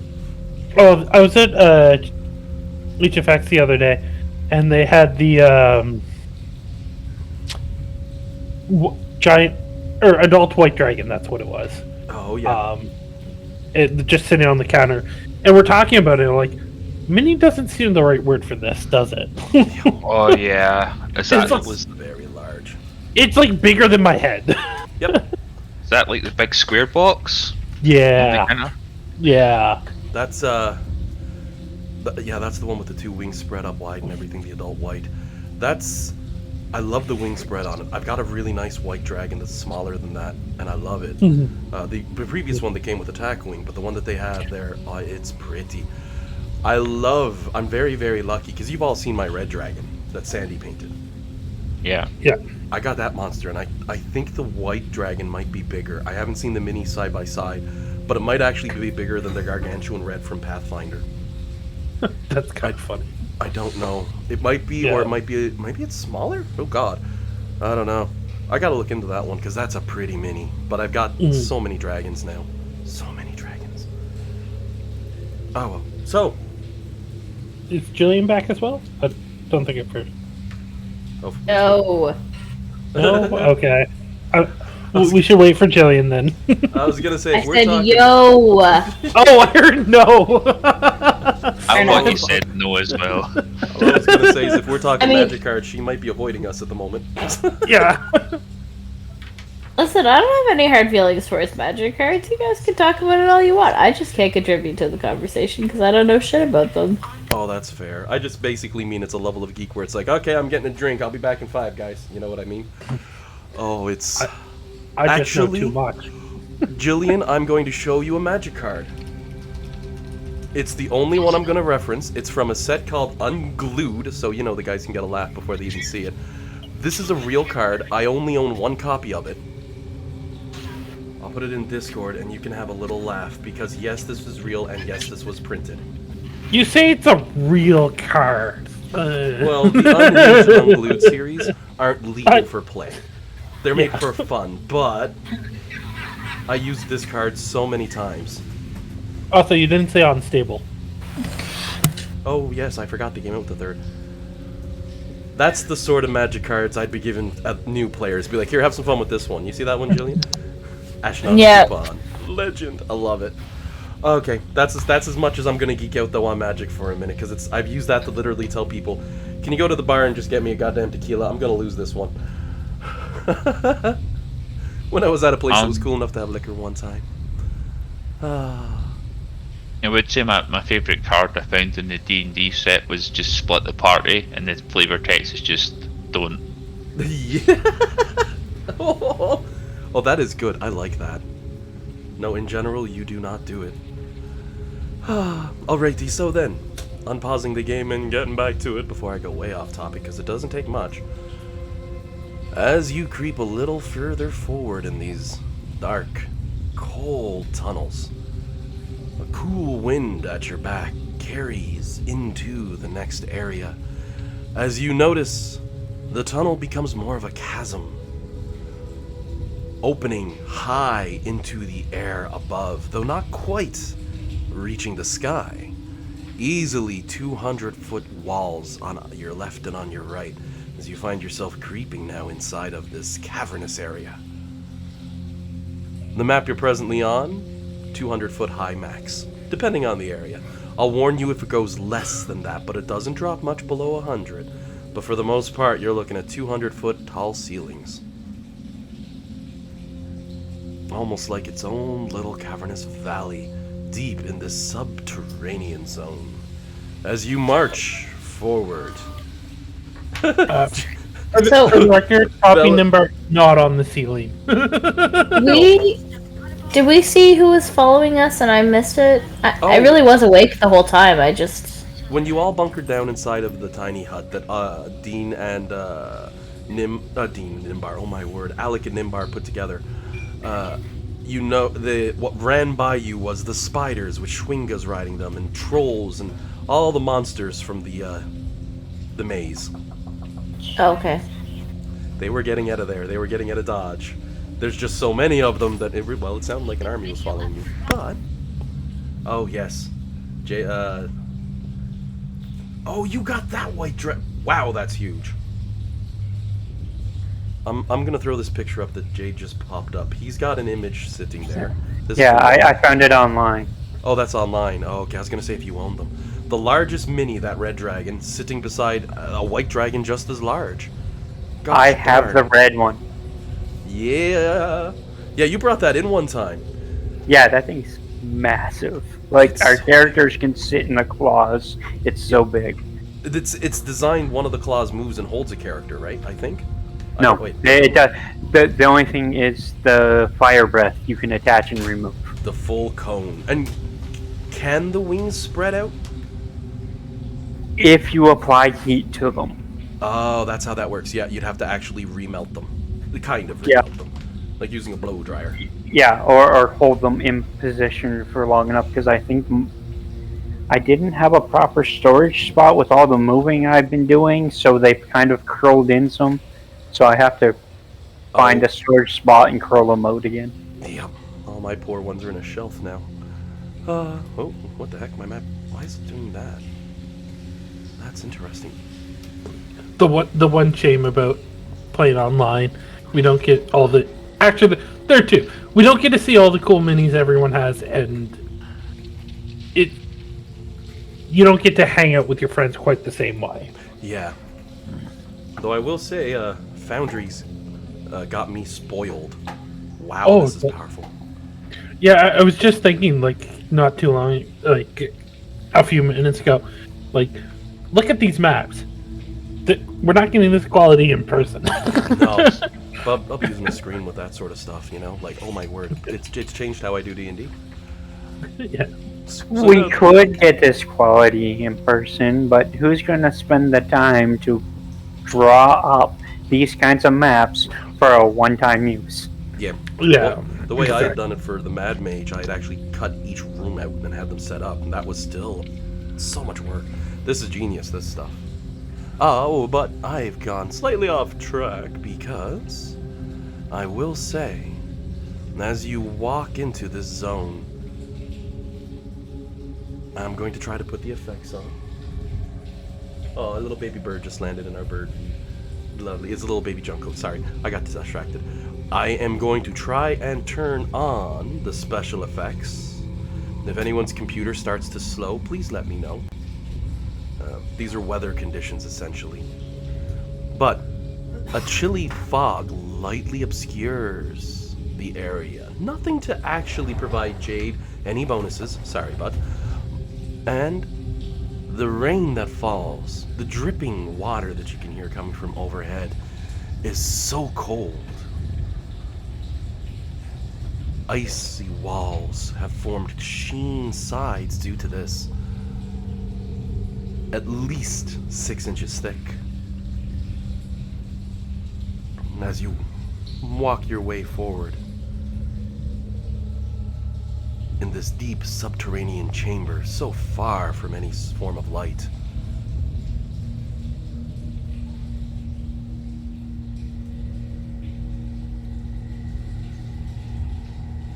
so what's the if I could talk. What's the plan as you march forward on these treacherous shelves of morasses of broken ice and stone, broken pits, slippery slopes? Looking up, you can even see small cliffs built into the ice, jetting out.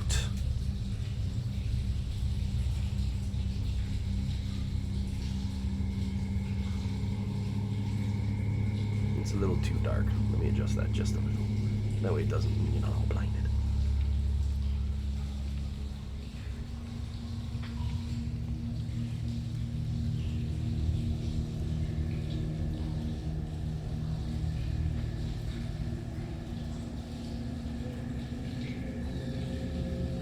start Yes, singing so- the secret tunnel song soon.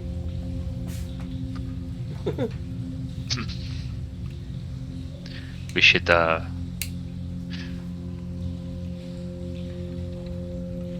should we go slowly, but stealthily, or just watch your footing? In fact, is it slippy enough in here for us to like make sneaking hard? And is this the same direction that all this took? As you're walking forward and wondering that, you can give a survival check to try to track the footsteps. Sure thing. I mean, logically your brain's saying it must be. And with Yeah. rolling a 30 bloody too. Oh, my fog, it went poof. I mean, fog goes poof, but it's not supposed to. With a 32, you can actually see a large pile of footprints in this area, below this cliff up ahead. A sheer cliff, as you can see. You can't see over it in this direction. If you're viewing from this way, you can't see over it. But if you're this way, you can. You know, the standard lighting effects. Yeah. You'll see that as a nice effect throughout. But there was a large group of footprints, and with your exceptionally high survival check, you can tell that they were standing here from some time before they continued on in this direction. Maybe they were resting. Hard to say.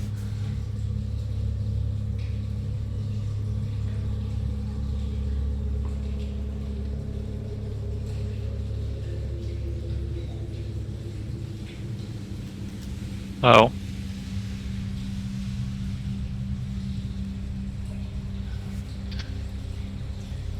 Oh, God. Way too much fog. It's a cool effect though.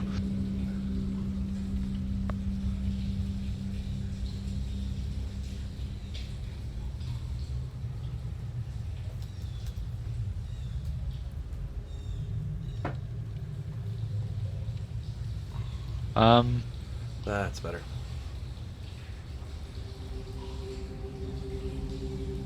I would say it would appear okay if that many people came through here. And there's no signs of a scuffle, but there was lots of them, so it probably wouldn't be a very tempting target. But I don't think we've got much other alternative than to go forward.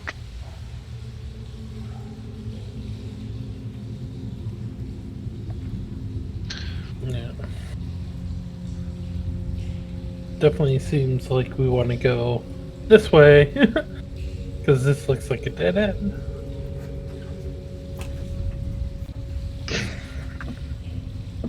I will pay attention to the walls and such, because to see if I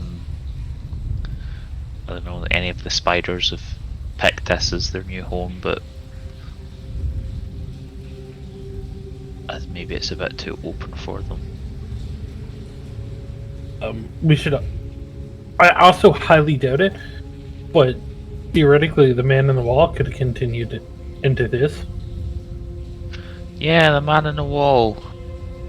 We never figured out what that was about. I mean, yeah, if he lives in the walls though, the ceiling collapse probably wouldn't affect him too much if he's in the walls. Or maybe he'll sneak up on us when we're sleeping at some point and try and kill us. He might. Meanwhile, you can see Alan running all this down over there. Nah, you're too paranoid. He's dead. Our wife died when the music stopped. You're right. The spider's gonna just run past us. And that triggers a ha-ha-oh from Bellamy. That's assuming that the man in the walls was ever alive. Was It that could like... be a construct or just a manifestation of maze paranoia. I don't know, I'm just gonna do a quick fog of war reset. I revealed too much on my map. It's easier for me to describe if I see what all of you see as you're going. There we go. So as Alec moves forward, you can see the soft breeze behind you picking up somewhat as it tunnels down into the area forward. And you're certain you can hear water moving up ahead. Perception check not even required.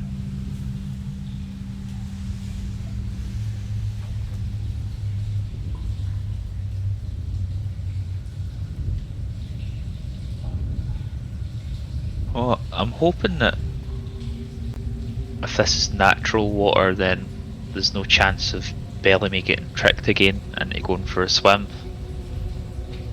We hope.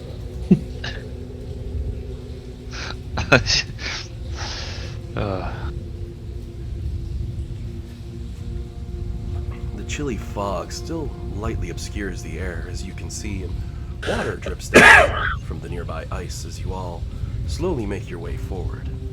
I'll move the extra 4. Just to keep the party near and dear. And Jillian, I'll save you a step and I'll jump you forward too, because I can go through the walls. But I don't have much of that to do, because this is much less a big maze and much more a detailed area. And truth be told, as you come forward, you do in fact see a rushing, running brook of water pouring free from cracks in the wall to the east and carrying southwest as it continues through this dungeon tunnel that you can see. I'm too saying dungeon, though it goes outside of your vision. Alex immune to cold, but I assume he can still feel it. He'll Oh yeah. stick his hand in the water, see how bad it would be if someone was to fall in. Oh yeah, the water is incredibly cold. The only reason it's not frozen is because of the level of volume of movement it's presently undergoing. You can even see ice chunks formed in the ice naturally, or in the water naturally. 2 large stones standing within it as well. You could probably hop across. But the water itself is incredibly cold, well below freezing, but motion keeping it from freezing over. Jade, do you just want to go ahead and roll out that carpet for us? Yeah, okay. Let's not jump, let's just fly across and not worry about falling in. And even though I put them there, they're not on the water. I'm just keeping everyone close. Actually. Huzzah. I thought the flying sword was representing the campfire. Oh, you don't need that at the moment. It's not that cold. That was a special effect for the dungeon you were previously in. Here, even though a chilly fog bites, due to the subterranean nature of this area, it's actually somewhat warmer than most areas you'd find. The depth of the ground seemingly giving some degree of insulation. At least enough that instead of being negative 140, it's like negative 80. Oh, might need to start taking off some winter cloaks at that temperature. Lulu gives Alec a firm headbutt in the shoulder and says, "Show off. My foot is just rotting out, thank you."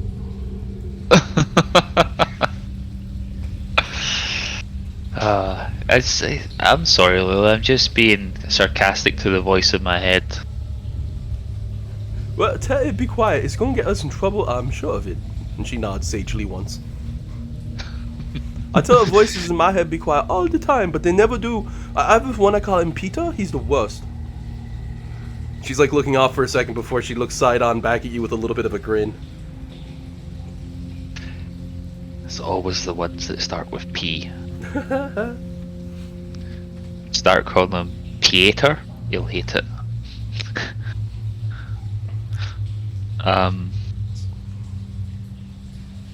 Do we shuffle truffle over this river? Well, I roll up the flying carpet and we fly over. Yeah, I was just gonna say, I thought we were taking the flying carpet. Yeah.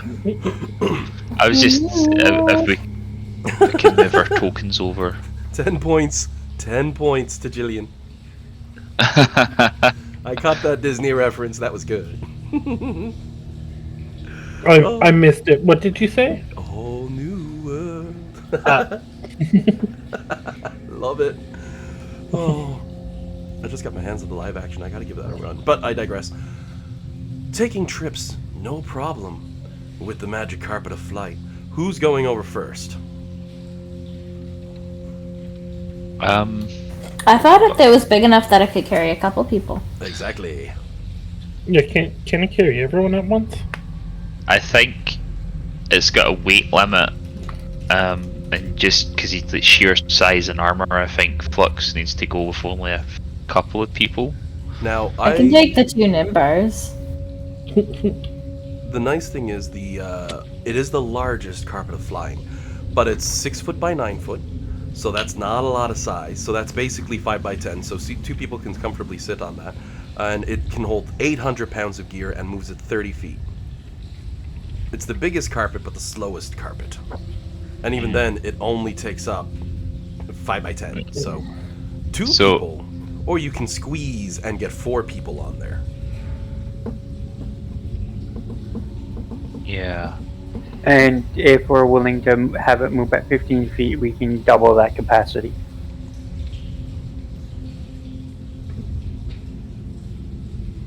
Anything over that, it'll drop like a bag of hammers. Yeah. Now, Lulu can simply fly over. I have a feeling if Courtney was here, she's like, well, Bellamy's just going to try hopping across the rocks, and we do rolls. But she's not, so I'm not going to do anything dangerous. She's busy tuning that new violin. Like, this thing is wonderful. Do you know I can make it... Isaac can shrink both Nimbars one at a time, and they can just mage hand themselves across. Just throw them over. Sir, we have dignity. We're gonna ride in the hand. No. He shrinks one. You pick it up, put it on your shoulder. You're a swinger now, and then go across. But most importantly, who is first to arrive? Well, I Since feel like, Jade's already over there. Essentially, yeah. I was gonna say we moved our tokens over, so probably. So Alec and Jade have hopped on the carpet of fly and have brought themselves over. Lulu generally doesn't leave the core of the party, so she's staying back. I imagine too if she started to go that Flux would be like, no, get back here. Just because. Lulu will get herself squished. She's only got like 38 health. That used to be a lot, but not so much anymore. Not with disintegration rays flying through the air and friggin' all those nasty things. Yep. So as the 2 of you land on the other side, and the remaining party members are making their plans on how they're going to get across as well. They're saying, send the carpet back. Wait, one of you has to fly over with the carpet. It's going to be like that thing with the chicken and the snake and the fox trying to cross the river. Don't know if you guys are going to want to respond, however, because of what you see once you actually come down for a landing up in the snow-covered ground ahead.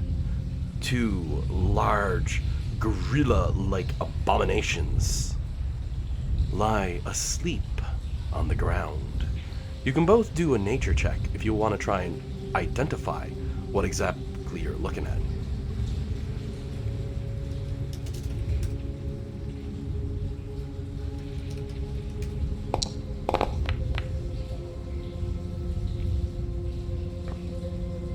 Alec rocks a 17 on that one. I'm not trained in nature. Oof. A gorillon is what you're seeing. It looks like an oversized, 4-armed ape with gray skin and white fur. Its fangs and claws set it apart from a normal ape, revealing it to be a monstrous form of predator. They're normally in temperate or warm forest environments abundant with life. These half-ton creatures, though they can climb very well as well, they usually shy away from trees due to their bulk not being supported by most, usually forming loose bands of several individuals and their offspring, with a dominant leading the group. They're beastly magical-style creatures, of magic origin anyway, but little else is known with a 17 on your nature check for them. They're big, they're hairy, and they're dangerous. These ones are very, very furry, very thick with their pelt, seem to be adjusted from warm climates to cold climates.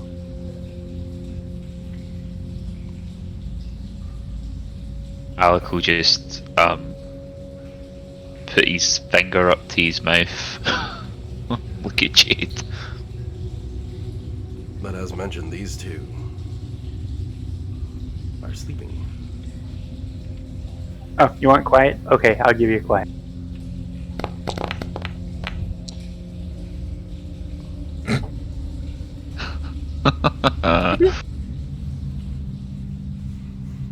You like look over towards Jade. Shh, where the hell did he go? Damn it! Jade could already be going back with the carpet of flight and you wouldn't even see him. Yeah, but probably. At the Alec will moment, just stay very still. as back as you are, as quiet as you are, and as unmoving as you are, they don't appear to have noticed you.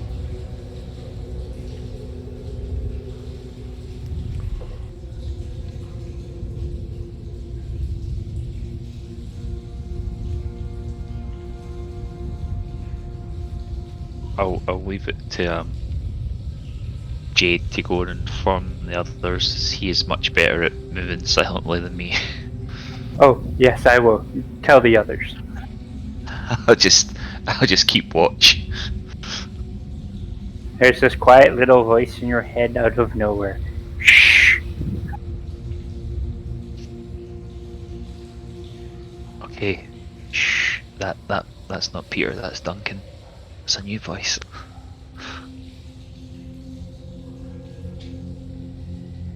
Nimbar will get drunk and then like carry himself over with his mage hands, one at a time.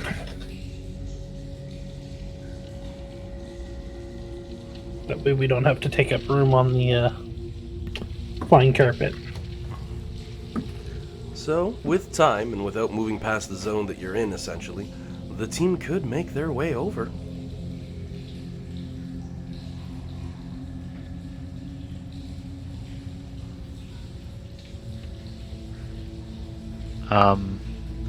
As people, actually I can just do it now.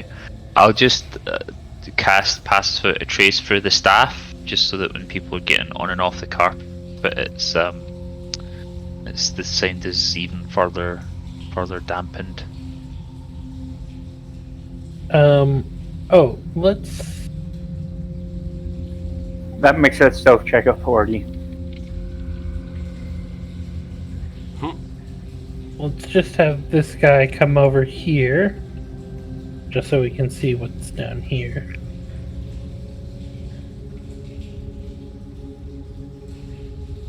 I'm going to tell him to go down here and then come back.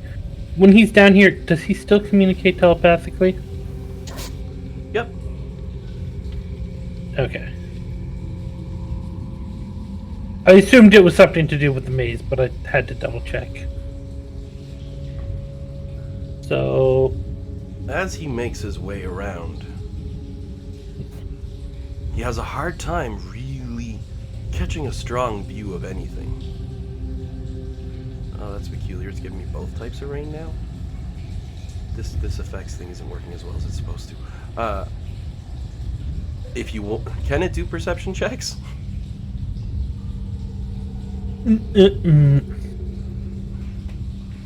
Like, if something's actively hidden, can it do a perception check? Would it automatically do perception checks? Or was it just say, I can't find nothing, boss?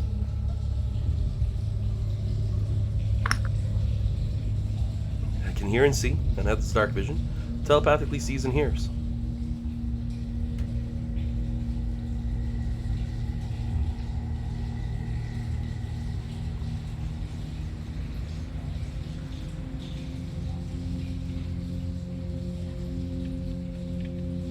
it doesn't say one way or another.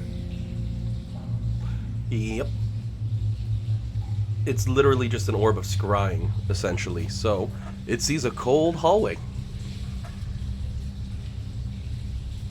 Nothing down this way, guys. Nothing at all.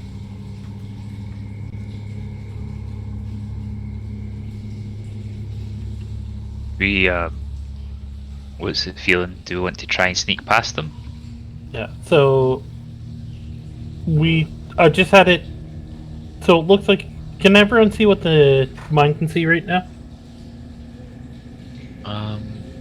If you click off your token, you should be able to see it. Yep. Yep, I see it. Okay.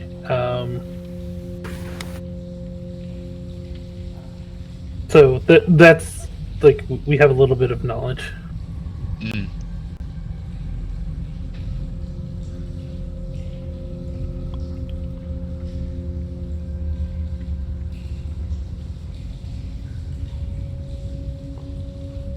Long, winding, cold, quiet, twisting tunnels.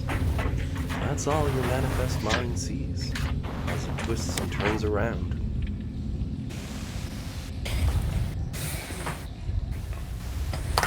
It's on the ceiling. It is 200 feet vaulted on either side, continuing way up with small crevices and cliffs faces above your heads. I mean, what if we took the... Because am I crazy? Does it look like a dead end to everyone else, or is it just me? Or is it that there's more down here and I'm just not seeing it? It looks like there's a small path going up the way. Okay. Yeah. Yeah. This is one of those ledges that you can't see from on your side, but the other side over here could see over. So you'd be on the low ground, Anakin. They have the high ground, Anakin. It's over. Sorry. Can the manifest mind just float up to see what's at the top of the cliff? I was just gonna suggest that on the magic carpet or something, I could go with Lulu. Yeah. I mean, I just You feel can go like too. I don't care. I just was. That's why I was asking you about the ceiling. yeah, I just feel like the manifest mind's incorporeal, so nothing can hurt it, other than dispel magic. But yeah. Yeah, I also haven't done anything for the whole session, so I was just trying to find something to contribute. Fair enough. My apologies. Yeah, You don't need to apologize. It's admittedly, Jillian, it has been a quiet session of the DM going, here's the situation, and the players going, we have questions.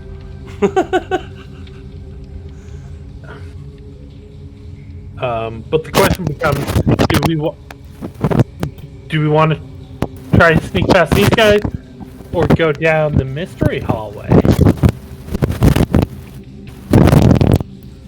Elian, are everything alright? What? Sounded like you were in a wind tunnel. Just Yeah. asking if everything was. It could just be that my cords are a little wobbly. Do I still sound shitty? Well, it sounded pretty clear on my side. I think there was just some interference Yeah. for a moment there. Yeah. Okay. Sorry, folks. The sound was cutting out a little bit, but I just thought it was my headphones.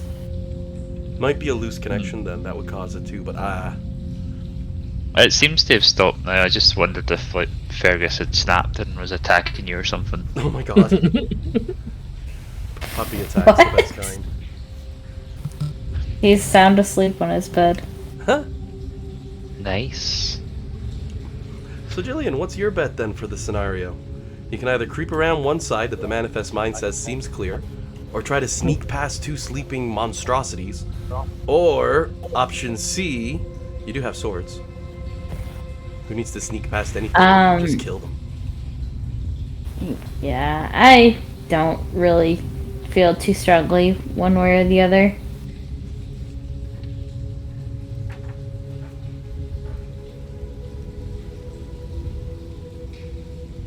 What do you guys think?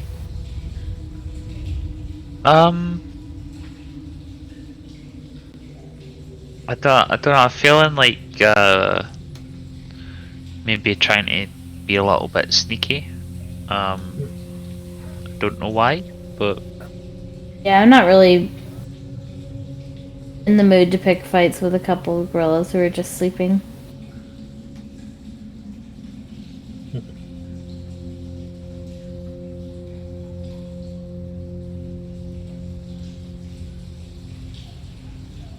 well, yeah, well, we could try sneaking and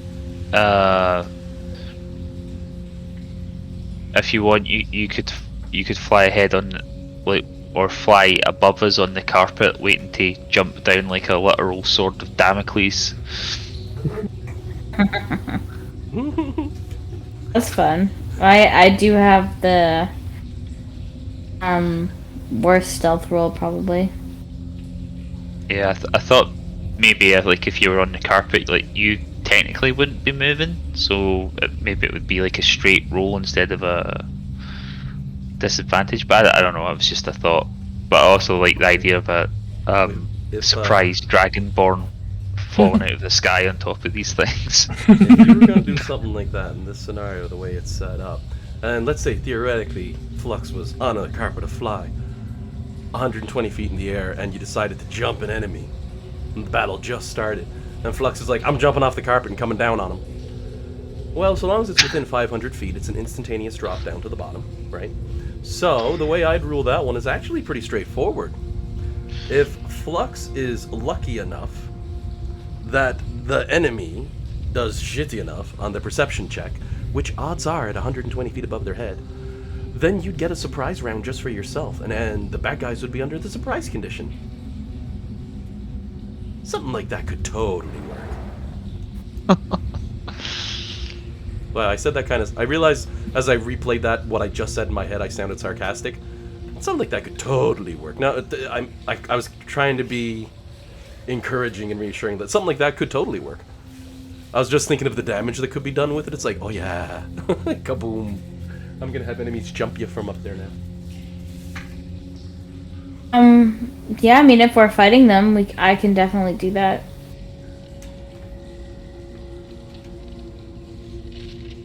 So, Jillian, Flaminoxus is going to hop onto the carpet of flying and float herself about 120 feet straight up.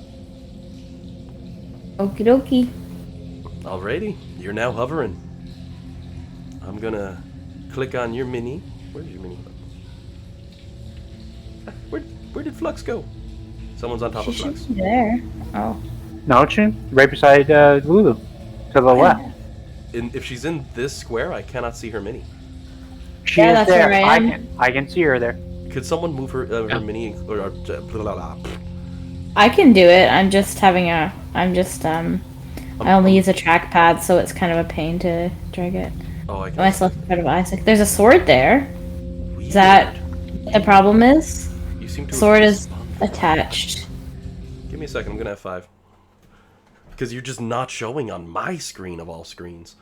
That's weird. And I saw you moving your mouse right there on top of it too, and the sword I dismounted, but it still keeps jumping back on top of my tile. there's the sword. 1 second here. Move that. We're just gonna pop that. I can see Flux again. Yay! Weird. I'll unpause the game. And now I can click on there and go like this and be like, oop, not 12 feet. Flux is 120 feet up at the moment. Which way the party gonna creep? I mean, I'd vote for just like straight down, just like under pacifier trace, just going.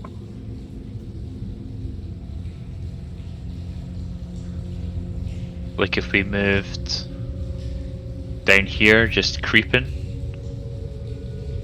Because Gonna creep. if we go down this way, we've got the river to contend with as well. Crossing this little bit might be At a squeeze, tricky. one party member at a time can get through here. This spot specifically. Without having to actually go in the water.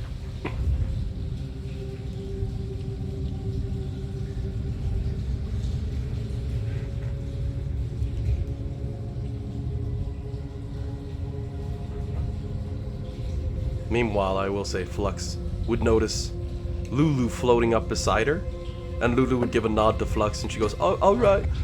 I just noticed you're about as far as I can fly, really, really quick. So don't go too much further than this, or I'm not gonna be able to catch up with you very quick." And she gives a nod and floats herself slowly. Give her back a down. little affectionate noogie. And you get the traditional from her as you do it.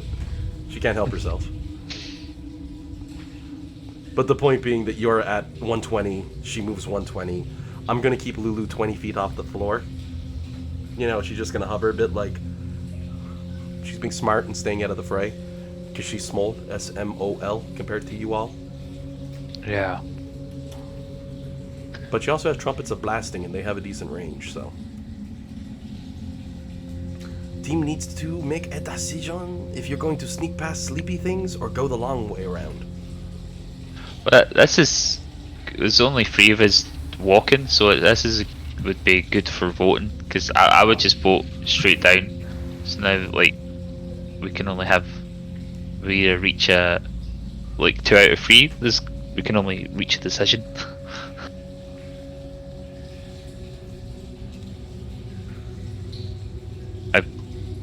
Were you leaning to the long way, John? No, I mean, if everyone else wants to go down the short way, that's perfectly fine by me. Right. Nimber is a very let the Now, kids play mindset. I will say that Isaac, Bellamy will have to roll stealth checks as well. I can do that for them, mind you, don't get me wrong. But they'll have to roll stealth checks to sneak down there with you.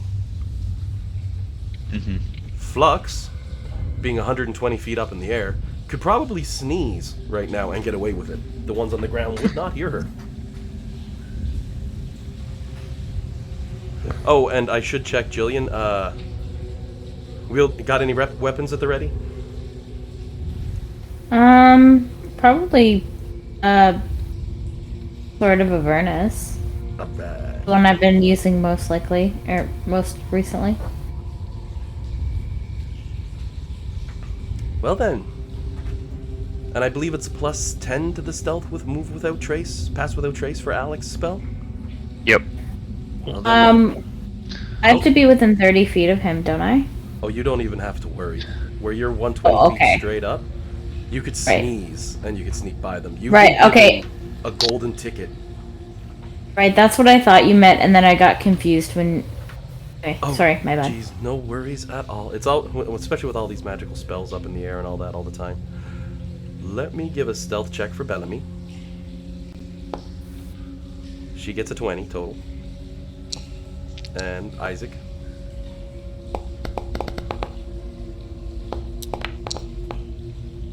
The Nimber is getting 21 and 23 respectively. Jeez. Oh, pardon me. And I'm using the same Isaac for rolling another Isaac. Just so we're clear, I did add the 10 for the spell into the roll, so that's a 21, 23 total. Okay. I think right now Isaac's... When you said geez, I was like, he may have misunderstood. So both Isaacs have a 19 for their stealth. And I do believe that's the lowest on the board. I like how Dan is refraining from rolling because it would just embarrass the rest of us. He's in the 40s already. Well, I rolled earlier and you put me into 40. I was just about to ask, do you want me to re-roll? No, don't even worry. You have to go with that 19 as the party slinks their way by. Jillian, Flux gets a rather funny sight as you're floating over top and you're creeping and looking over the edge of your carpet of flying, right? As the whole team makes their way southbound in this cold, frigid dungeon. And I'm just going to move you all. I always call it a dungeon because Dungeons and Dragons. There comes a moment when you're flying over about here that both of them at the exact same time sneeze. This Grillon shudders for a moment as its eyes seem to roll before it rolls over onto its back and starts snoring. And I'm still going to move your mini for you to let you all know now you're safely over here with Flux floating above. However, now that Flux is here, give me a perception check. Just Flux.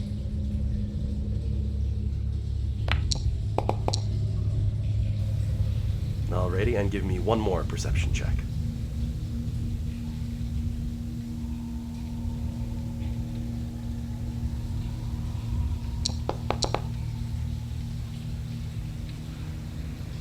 When you looked around once you made it to what you felt was an area of common safety, you got the heebie-jeebies, like someone was watching you from back here. Your keen fighter instincts forced you to begin scanning the walls across this area. Up and down across the alcoves and across the edges. But you get such a bad feeling. But that second perception check that you knocked out of the park with a 23, very nicely done by the way, clap, clap, clap, clap, clap. You notice something on one of those alcoves standing out from above. 90 feet in the air. Clinging, standing on top of one of the rocks, forearms holding it, eyes glaring towards the party. In this direction, a Grillon. On one of those alcoves above your heads. Something the party cannot see, and you can only barely see from as far back as you are, so I'm just gonna nudge you forward so you can see it on the map and then nudge you back. You know, this little spot right here. I'm just gonna do that myself because my vision didn't change. I could probably hit exit, but... Oh yeah. Oh, okay, is that what I'm seeing? Just 1 second, Exactly. let me zoom in. You have the advantage in that it doesn't see you because it's only 90 foot up on an outcropping. Right. You can see the outcropping underneath it. Against the wall, made of the same icy stone. Solid blue and very crystalline and see-through. And all my special effects turned off again. God darn it. Sorry. I'm just being cranky. No, I'm just, it's unfortunate when stuff like that happens. Sucks. Especially the cute top-down rain. That just looks nice. There we go. I will point out that you can easily tell with that 23 on your perception that the monster down this way is most assuredly looking at the party over here, sees them, knows they are there. I will calmly bring the magic carpet down and be like, hey guys, just wanted to let you know there's a giant white yeti over there, and he definitely spotted us. Just heads up. Oh, you land your carpet of flying? Okay.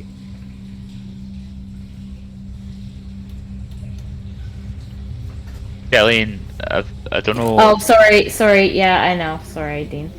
I didn't land it. I brought it down, I would say probably about 30 feet or so. Oh, so you're just hovering. Just so I wouldn't, like, I'm about 30 or 40 feet above them, just so I don't have to holler. Yep. To tell them what happened. Actually, better idea, if you'll let me. I'll tell Lulu to go down and tell him what I saw. Lulu And I'll gives a keep an happy eye on him. Keep my eye fixed on him with the sword out. All right. As you were about to drop your carpet, you stop and you're like, "Well, hold on, Lulu, could you go past the match?" She goes, "Oh yeah, I can do it, no problem. You watch, I'll go. I'm like a carrier pigeon. Ho ho ho, gone." Just takes off. You notice as she moves down, the keen eyes of the Gorillan lock on her as she passes below the 90-foot mark and joins with the party. And he gives a bit of a nod as she does. Does he look like he's gonna move forward? Nope. But he just noticed Lulu when she flew down from above. He saw her and watched. Okay.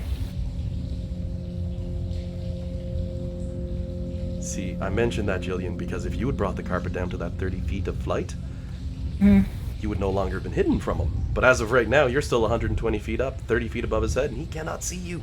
Or at least, he hasn't looked up. Interesting. Is there any alcove that I can stay hidden on? There are Like, outcroppings, like this one here that you can see behind you. Oh wow, that I used the ruler by accident. Like these outcroppings. I didn't see it anyway. No, it's not working. Everything's a little cranky today.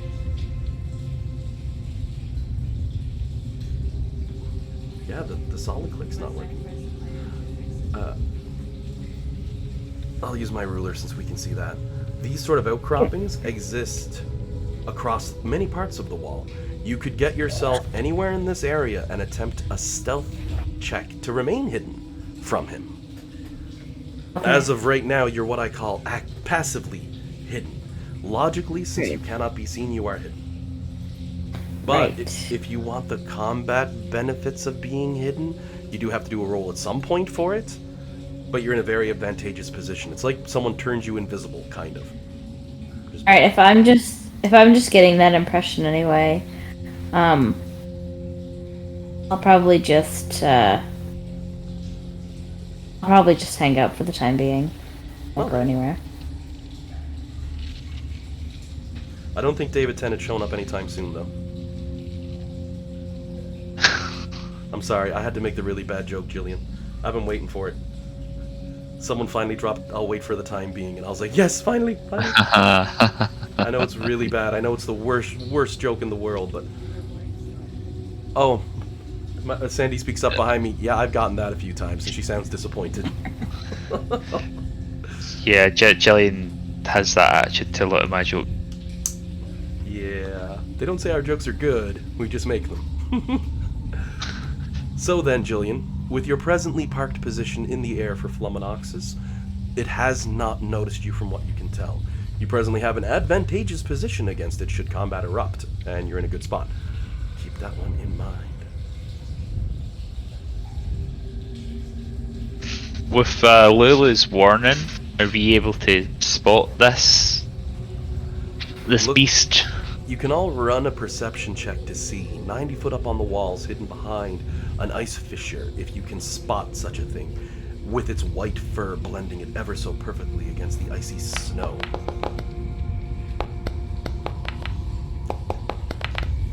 Nimbar, no. Alec got a 23. That's looking like a maybe. I'm still gonna need roll from Jade for show off. Jesus. Jade's like, yeah, right there. Alec's like, yeah. Oh, okay, yeah.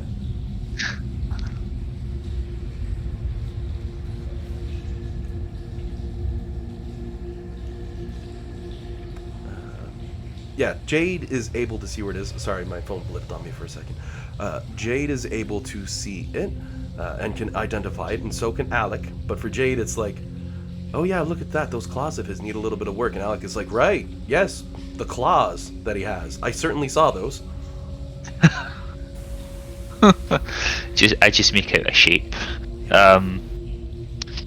This will prevent the enemy from being able to take a surprise round on you, as it has been identified. This enemy, at least.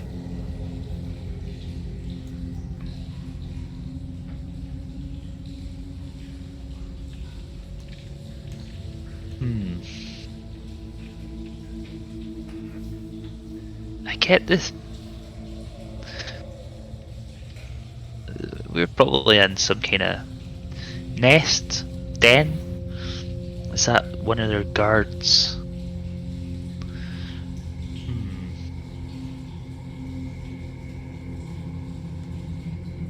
Oh, and I'll tell you for your nature check as well that you did earlier. I've referred to them as like monstrosities, abominations, etc., etc., etc. The actual creature type is monstrosity for these. They're not beasts. Right. They're not any other thing like that. They are a monstrosity. Yep. I guessed with the 4 arms, they're probably not all natural. Oh yeah. But you never know when some crap like this pops out the Feywild. That's what we need, a 4-armed Fey gorilla with a bundle of big butterfly wings. Jeez, this thing would be bad. Yeah, well, hopefully they don't fly.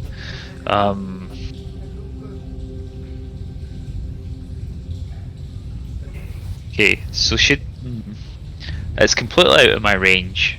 And I don't really know. It knows where we are, so sneaking past it is out of the question.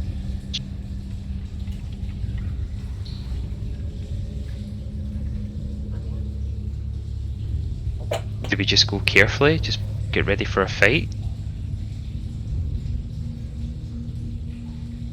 Or do we unleash our trap?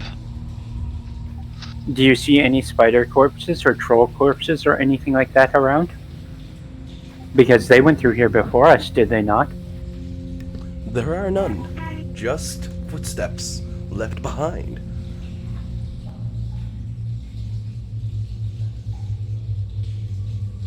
They were a bigger group, so they had safety in numbers. But what if we just try and walk through and not do anything threatening?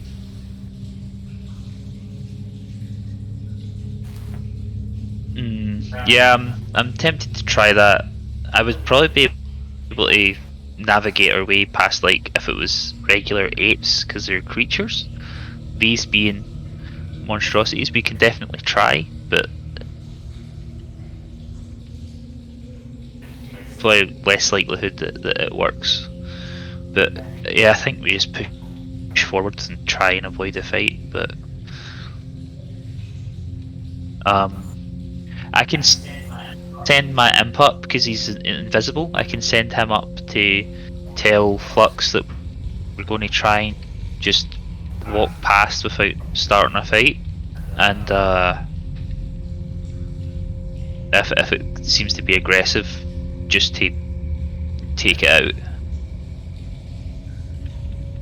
out. Flux will relay the message of copy that. I've got my eyes on him, and that'll be it. Okay. Little imp's gonna Just land going on to take Flux's Fergus shoulder. out for.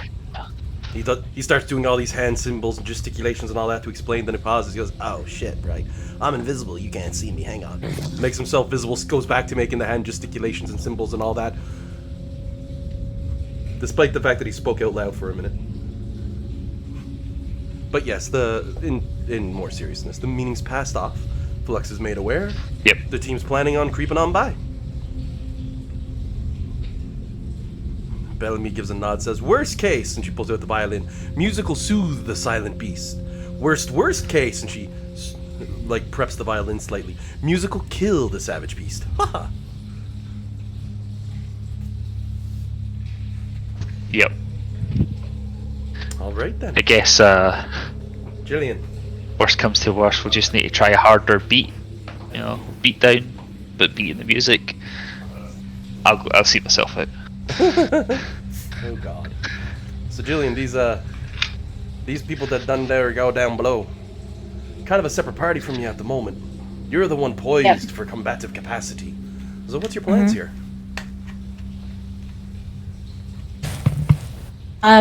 My is just to creep above them at the height that I'm at, while keeping my eyes on the white monkey as much as I can.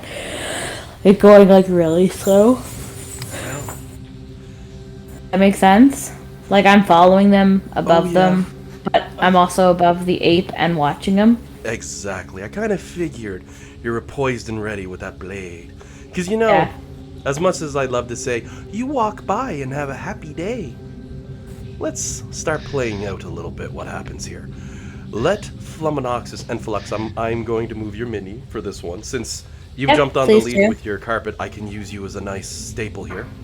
You're moving forward. If the team wants to move their minis with, by all means. And once you make it to about here, why don't you go ahead and give me 3 perception checks with Flux. Okay.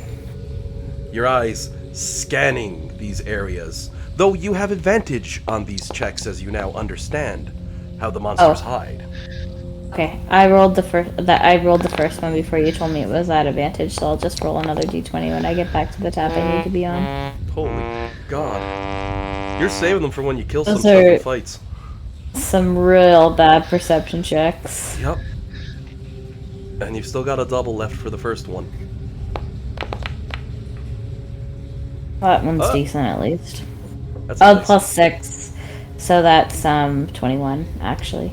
As your eyes scan on the way in, you get the feeling immediately as you look towards the walls and the edges of these areas.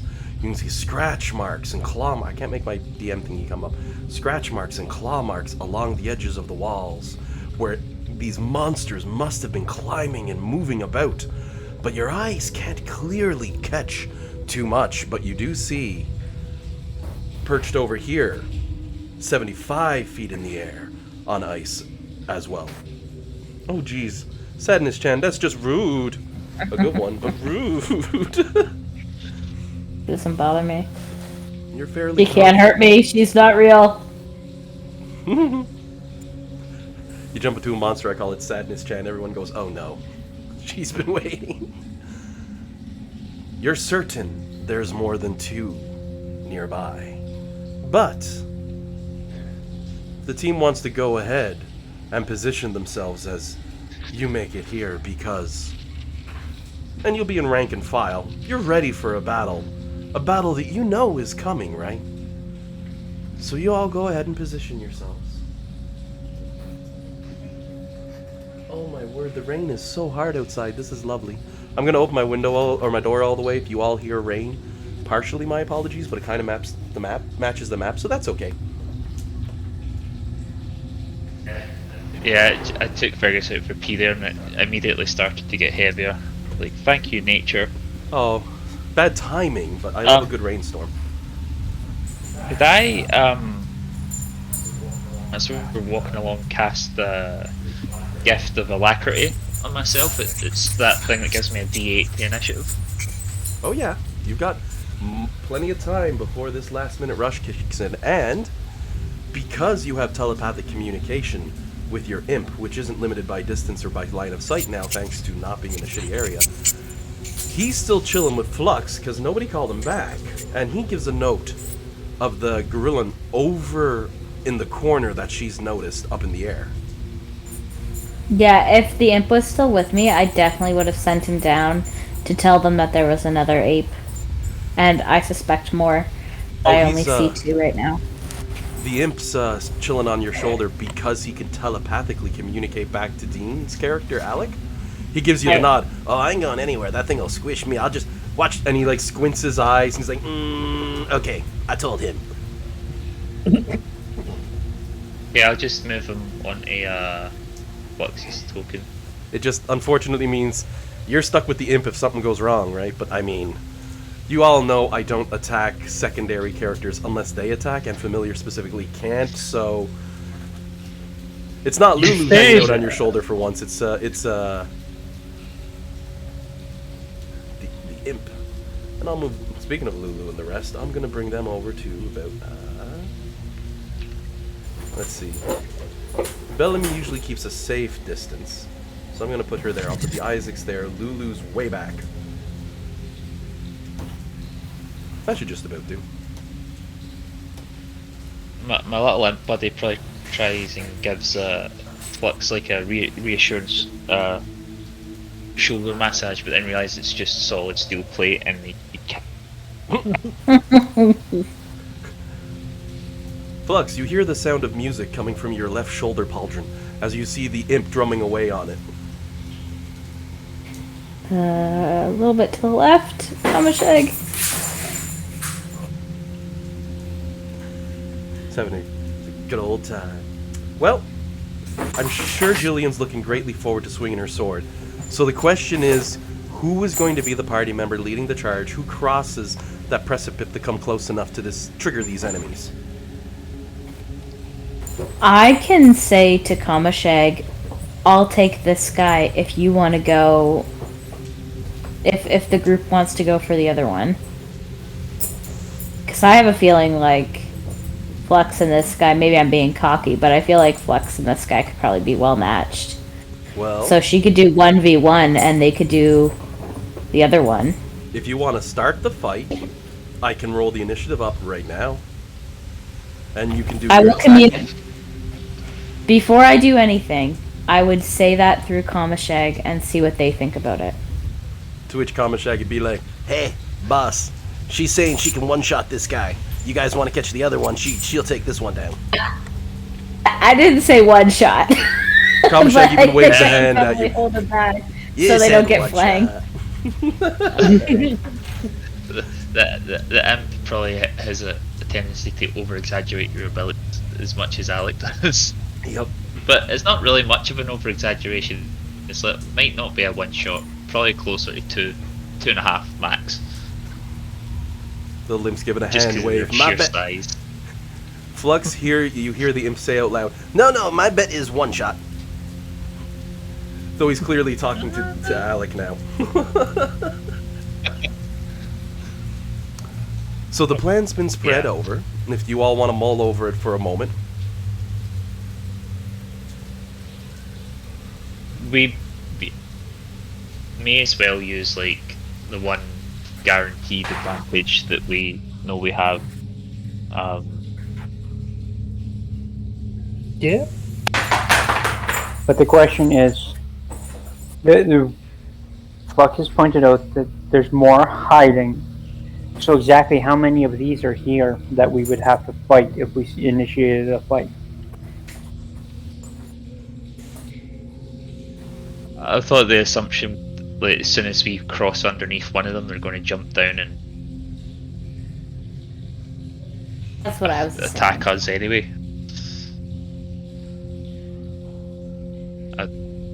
I thought the fight was inevitable.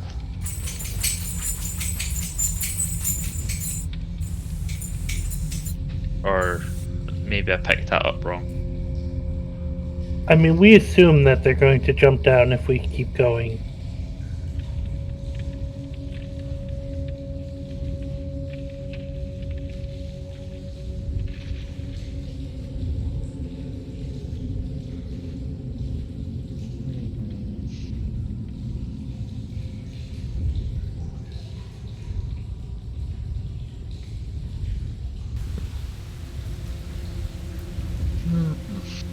Well, there's only one way to find out. Jade walks forward.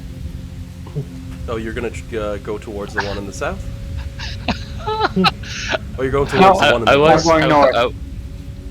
I was weighing in my head there. What are the chances this is a hello, I'm Bellamy moment? Jade took the initiative.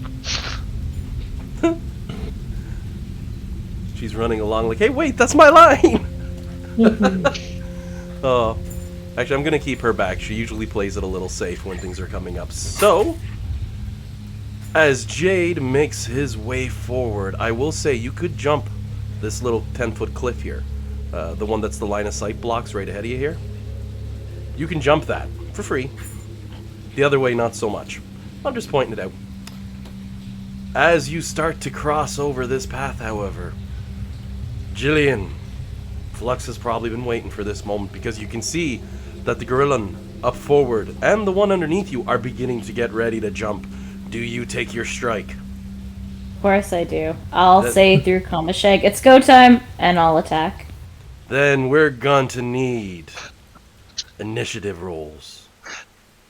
And I'm just going to remove the simulacrums from the order because they don't I'm gonna use a superiority die and roll ambush. So when you make a dexterity or stealth check on an initiative roll, you can expend one superiority die and add the die to the roll provided you aren't incapacitated. Well, you may not need to make a roll yet. Just one moment. Okay. I do like the image of Flux diving down into battle and the imp is still in place where he was sat on her shoulder going, nope. Just like holding on, like getting dragged down with her. Yeah, like Feel like kicking in the air. Like I feel like it was on like a kids movie or something like that, where he's just like screaming and his like lips are flapping in the wind. No! yeah, exactly. And Flux is just like laughing with glee.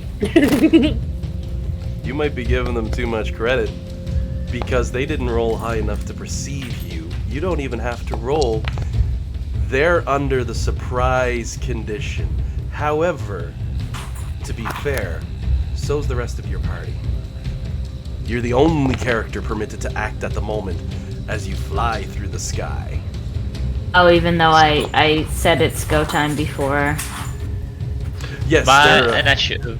you're getting your jump. They're not sneaking up on these. These guys have Okay. seen these guys, and they would have gotten an initiative round sneak. But since you spotted them from the air, you were able to point them out to the party members below and prevented that, and even better, you're going to be getting yourself a nice run.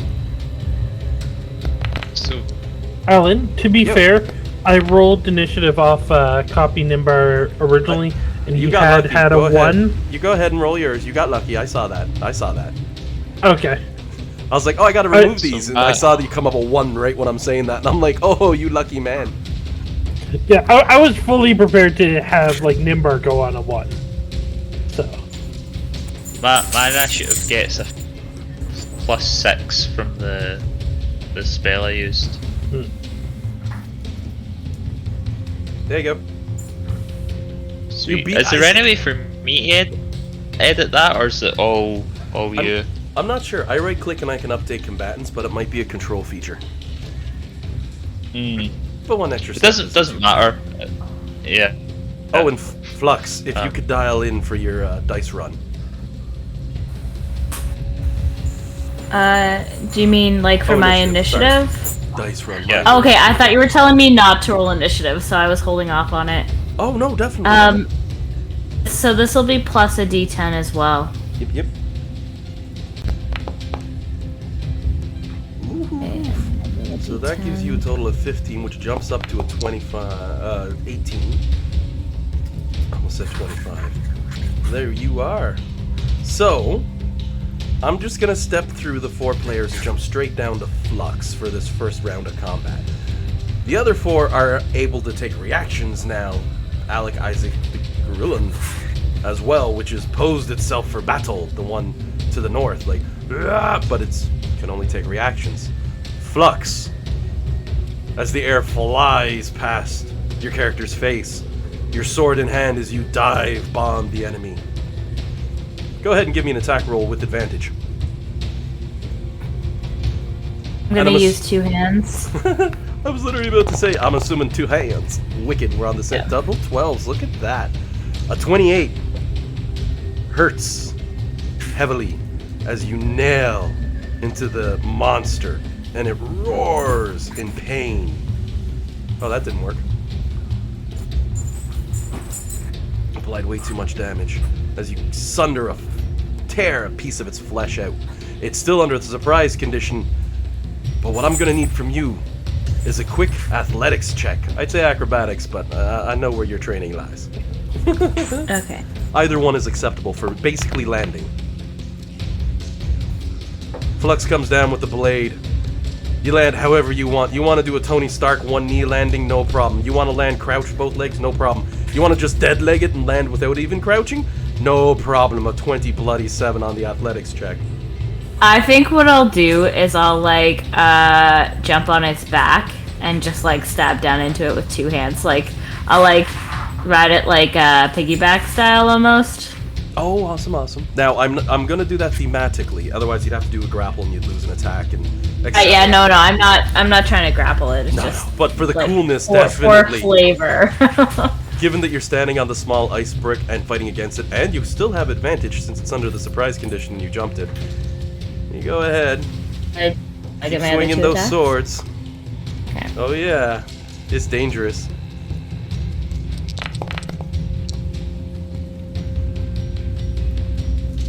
$20 more points of damage. And then another 18 points of damage as you just slice hide, hair, fur, and flesh for a total, if my math's on, of 55 points of damage. The monstrosity beneath you stumbles back as it whimpers in pain. And you can tell it's practically dead.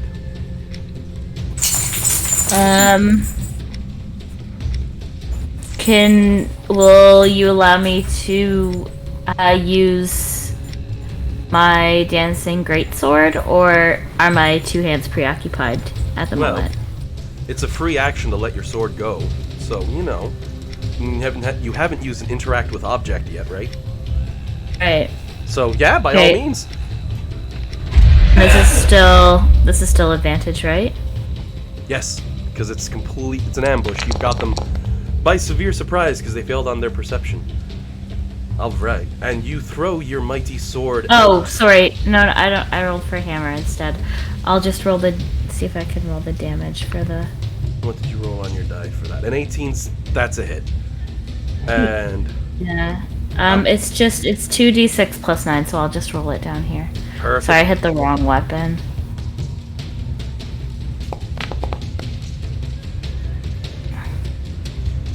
Sorry, I meant to hit the 2 button, and then I didn't.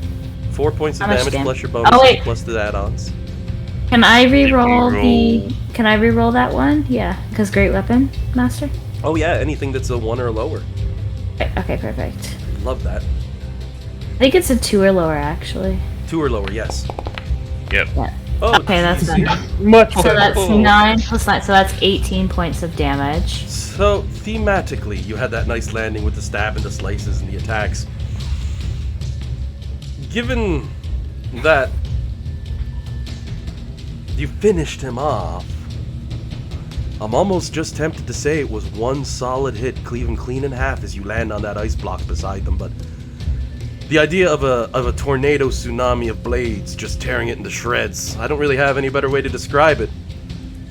The gorilla that was about to jump the party over here that's leaning over would do a double take as it sees the body of its friend flop, fall, and slam into the ground. Flux standing at the end of the pillar, blades dripping blood, one floating, one in hand. We all kind of look up at the one who we can see. Lila looks over, oh shit, and that's her whole turn. But I've been able to have called the carpet down and reboarded it. Or is it can only be controlled while somebody's on it? Let me see, take a look here.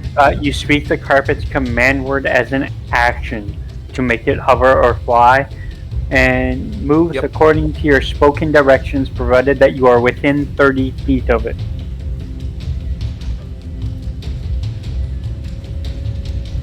I'll fly up and get it later. Or Lulu can. Bellamy could, she's got wings, but that's a once a day thing and I don't want to burn it. So you're completely safe, Jillian, to more or less do any level of crazy that you want to pull after this. I basically just wanted to jump off the cliff and get back onto the carpet. You're strong, but that's 30 feet up. Okay, I couldn't call That's it down. alright, my 30 info. feet. Oh, you totally can. It can move 30 feet a turn though, that's its max, so you'd say, well, it can move 60, you could dash, you could order it to you, jump on it at the same time with your movement, and have it keep going once you're on it and get another 30 feet, 60 total. Well, I'm not really looking for more My- speed. I just wanted to end the turn on the carpet. That's it. Yeah. Unfortunately, your badassery was too badass. It's okay. It's all good, you one-shot it. My imp, Your imp's telling be you your you driver, owe him a drink. should get it down. Your imp's like, see, I told you, one-shot it.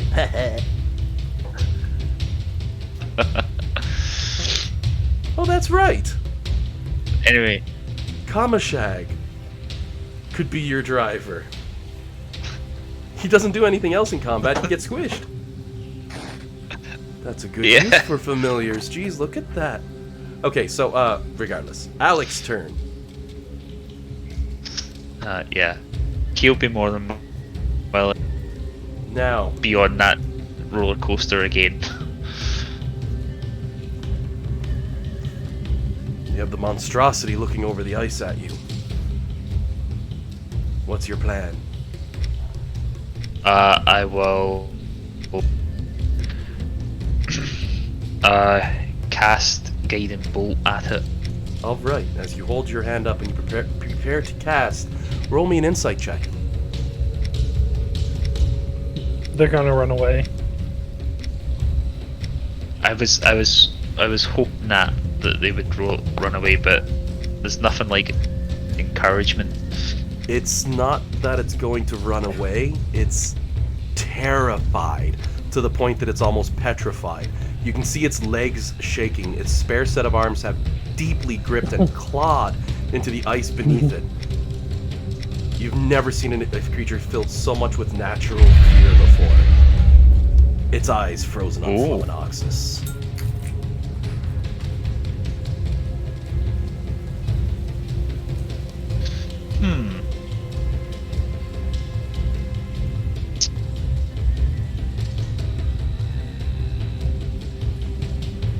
In that case, I will instead ready a cantrip, I'll ready. What's my longest range cantrip? Frostbite. I get a feeling these might be a wee that sort of thing. So I'll ready Thorn Whip. Walk. Go Oh man, down 5. that's 75 feet in the air, and you can move it 10 feet with a successful hit. That's rude. I like it. I like it a lot. Yeah, I won't be able to reach it, but I'm just gonna 10, 15, 20. I'll stand here, and if it makes any aggressive moves, I'll like wherever it jumps, I'll wait for it to get low enough, then just whip it in the other direction. As you walk by, with your incredible insight being so high, you notice it doesn't take even the remote notice of you as you move on. Its eyes locked on Fluminoxus around the corner, barely moving.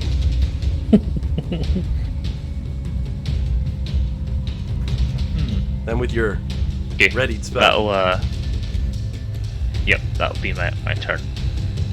Isaac's turn. Oh.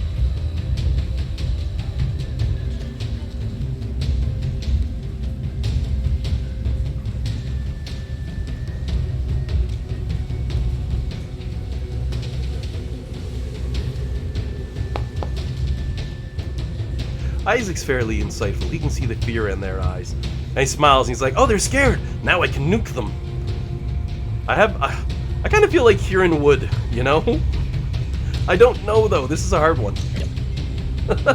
I Right? I feel like Isaac either way depends what mood he's in. I'm not even sure. I'd have to flip a coin to know. So for right now, he's going to take a ready action. And he's going to prep one of his cantrips. A firebolt. He's going to hold a firebolt.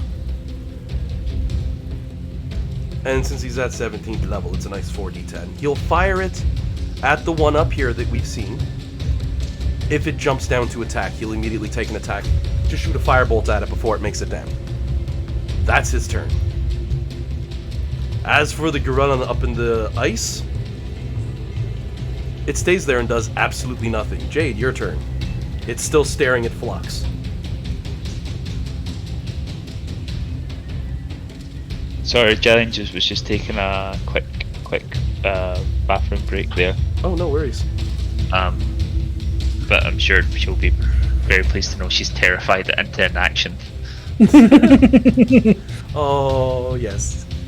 She'll be like, what did the monkey do on its turn? It's like, it stared at you scared. I kind of want her just to go boo. So Oh, can you welcome back. guys? So what happened? Hi, sorry. What happened while I was gone? Did you guys attack the other guy, or are you letting him run away? Kieran, I had his character hold a firebolt because he did high on his insight, so he's scared. I had him make a Right. firebolt as a ready action in case the monster attacks. Then it was the monster's turn. And it just stared at Fluminoxus scared and did nothing. Okay. Now it's Jade's turn. We thought you'd be proud Okay. to know. You scared the poop out of the monster so bad it's not attacking. Oh, okay. I mean, one-shotting one of them. That's pretty nice. I told you could do it. That wasn't the imp talking to you, that was the DM coming out and saying, I believe in you. I would like to add, me and the imp weren't talking about turns, we were talking about number of strikes. Oh yeah, oh yeah. I know. We never doubted it would take one turn. Just, So, Jade, you have a hard choice ahead of you, bud. Yeah, I really don't know. I mean, with your feline swiftness and all that, you could probably get up there and pull a sneak attack on him, but... okay. Yeah, I can do that. I can do some other things. I can do some real wonky things. But he's so scared, do I even want to bother attacking him and just move on?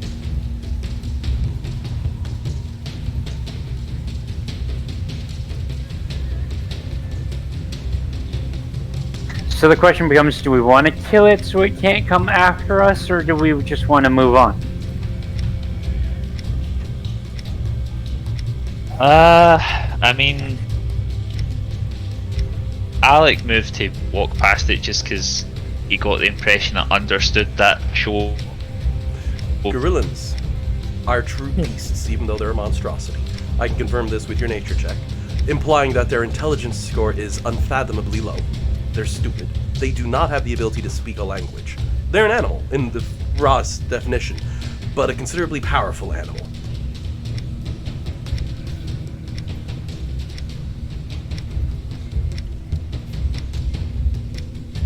So once it gets over the fear, there's a chance of it chasing us for revenge or something.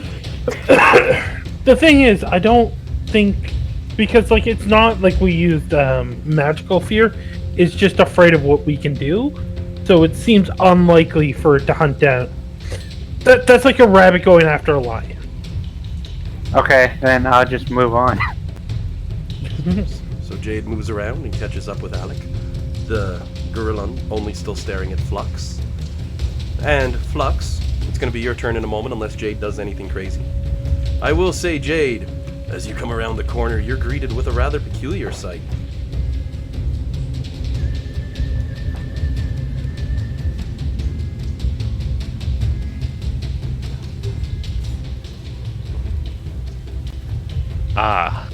Uh-oh. I'll show you the artwork of this one that you see. However, this is the corpses that you see on the ground. But you notice how they have tokens that they say uninjured? Yeah. They're undead. Flux's turn? Well, I don't know about the other ones yet, so Oh, probably what I'm gonna do is I'm gonna just move oh, like 5, 10, 15, 20, 25, okay. Two things. 30. First off, for Flux, Right. you're still 90 feet up Okay. in the air. Keep that in mind. So that's a 90 Yeah. foot drop. But before you do that, Oh, I thought I was back on the carpet. I thought you said that I could get the carpet to me, but I couldn't get on it. it takes an action. I misunderstand? It takes an action to move the carpet at all. So where you were out of actions for your attacks last turns, it's 30 foot above your head. You're standing on the pillar here with the carpet 30 feet up. All your actions but were used for attacks. Amashag didn't move it? He was under Kamashag was surprise under- last turn. However, Jillian, before you start moving on with your character's turn, mind you, give me an insight check. This is a freebie, while you're still back by the other body. Okay. And a perception check as well. On the perception check, you have advantage.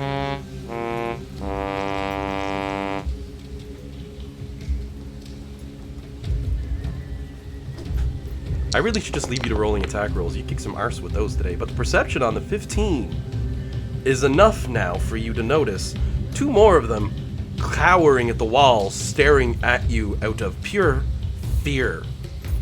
Unfortunately, you're not sure exactly why. It seems a little extreme. But with an insight roll of what you rolled, unfortunately not so much. Now, what you can do, rather than burning your action out... Well, give me a second, because what I can do is I can use sorry. my action to call the carpet over, and then I can use an action surge to move it. Yes, action surge is available. I try not to burn them through. The other thing you can do, and I'm only mentioning because you mentioned the imp, with the carpet of flying, there's no limit to how far it can move. Technically, if you've gotten Lulu and the imp, if you have Lulu on there and the imp on there, and they use a command on their turn as well, they can move it a further 30 feet, and if you're sitting on it, it'll go along with you. So there's a couple things you can do on other turns to get you even more movement on this flying carpet. But yeah, if you burn your action surge, oh yeah, you can make it move 60. No problem at all. If you take a ready action, Well, you can Lulu also and wait for it to be moved down and jump on. There's so many things you can do. I don't want to be the one who like say this is the way to do it because there's no specific perfect way. It's Yeah. Because like you could hold your action, and then Lulu could fly the carpet to you, then the imp could like move you on it, and then that would get you into range of the other one. All I want to do is just get on the carpet and move. So I'll just use an action search. I don't really care. all right. I'll just do that to get to where I am. Now that's yeah, that's 60. So you'll be there, and Lulu and I think Kamashag's that turn. was. He'll just fly to be on the carpet with her. Just let my brain take a minute to catch up because that was too many paths, and I started blabbing, and now I hurt my breath. Yep. So Kamashag wasn't on the carpet? Is that... Oh, he's sitting on your shoulder, isn't he? Okay, I was just getting really Yep. confused because I didn't know if he was driving the carpet or if he was on me, because we've said both. You and me both. Let me just Oh. step back. Okay, so what had happened, you were on the carpet with Kamashag. You jumped off to do a kamikaze attack. So Kamashag would have stayed back on the carpet because you're usually very safe.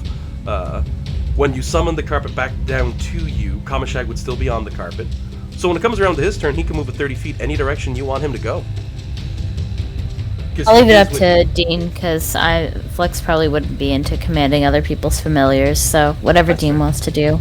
I will say, though, Well- as you float forward on your carpet, because I want to get to the artistic side, because you come to 30 feet to get to this point, you're still 15 feet above that gorillan. As you draw near, it cowers back. I mostly just want to stand sentinel to make sure he doesn't try anything while everyone else is crossing, because I still don't know about the other ones, so... Oh, that's I'm fair. basically just Now- standing there with my... I imagined, like, actually standing on the carpet and kind of surfing it, and, like, just standing in an intimidating way while holding my sword. And I'll- staring him down. I'll be honest, I kind of pictured you literally standing with your arms folded, but with sword held somehow, still just glaring. That was my initial thoughts on that one, so that works perfectly. You're 15 feet above him. I have to fix you to 90 on here, which does give you 15 feet above his head, which does give you different advantages when you do hit him. But he is terrified, and when I said he moves backwards, it's not his turn yet, though. So you do have him in lock, so to speak. Like, you're diagonal to him. You can do some... You can be pretty mean if you want.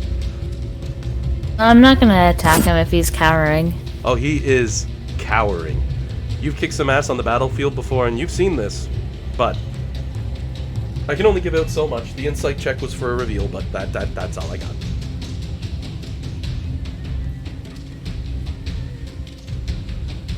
Anything? I think my turn ended because the time ran out, so if you're waiting for me to hit the button, I still Okay. can. Perfect. Here, I'll pop it over for you then. Lulu, 20 and 90 feet up. That's 110 at the most. Lulu's gonna fly over and land on the carpet with you. That's her movement. She has enough room to do that. Brings her up to 90 feet.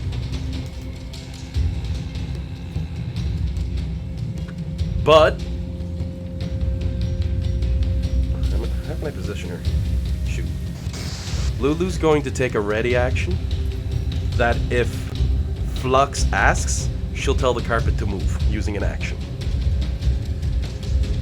There's not really much else she can do. I don't want her to get killed. She's only got 36 health. Kamashag's turn. Can he do the same? Taking that ready action? Yeah, Yeah. if possible, he will somehow manifest a driver's cap, but that's about it. Alrighty. And the gorillan's dead, so it's Nimbar.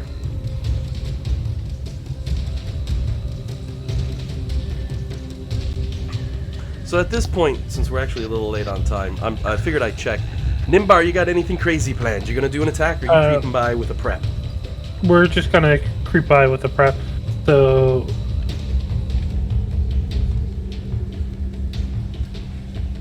You have no trouble making it round. With Flux standing a vigilant guard, this thing doesn't dare step out of line. we can only get that for okay. So then, I'm gonna go ahead and move a little forward, and I'm actually gonna end the combat. Because under the watchful gaze of your rather dangerous dragonborn, those things don't move a bloody muscle. They cower back and stay well away. And, as Jade has found up ahead, there seems to be some bodies on the floor.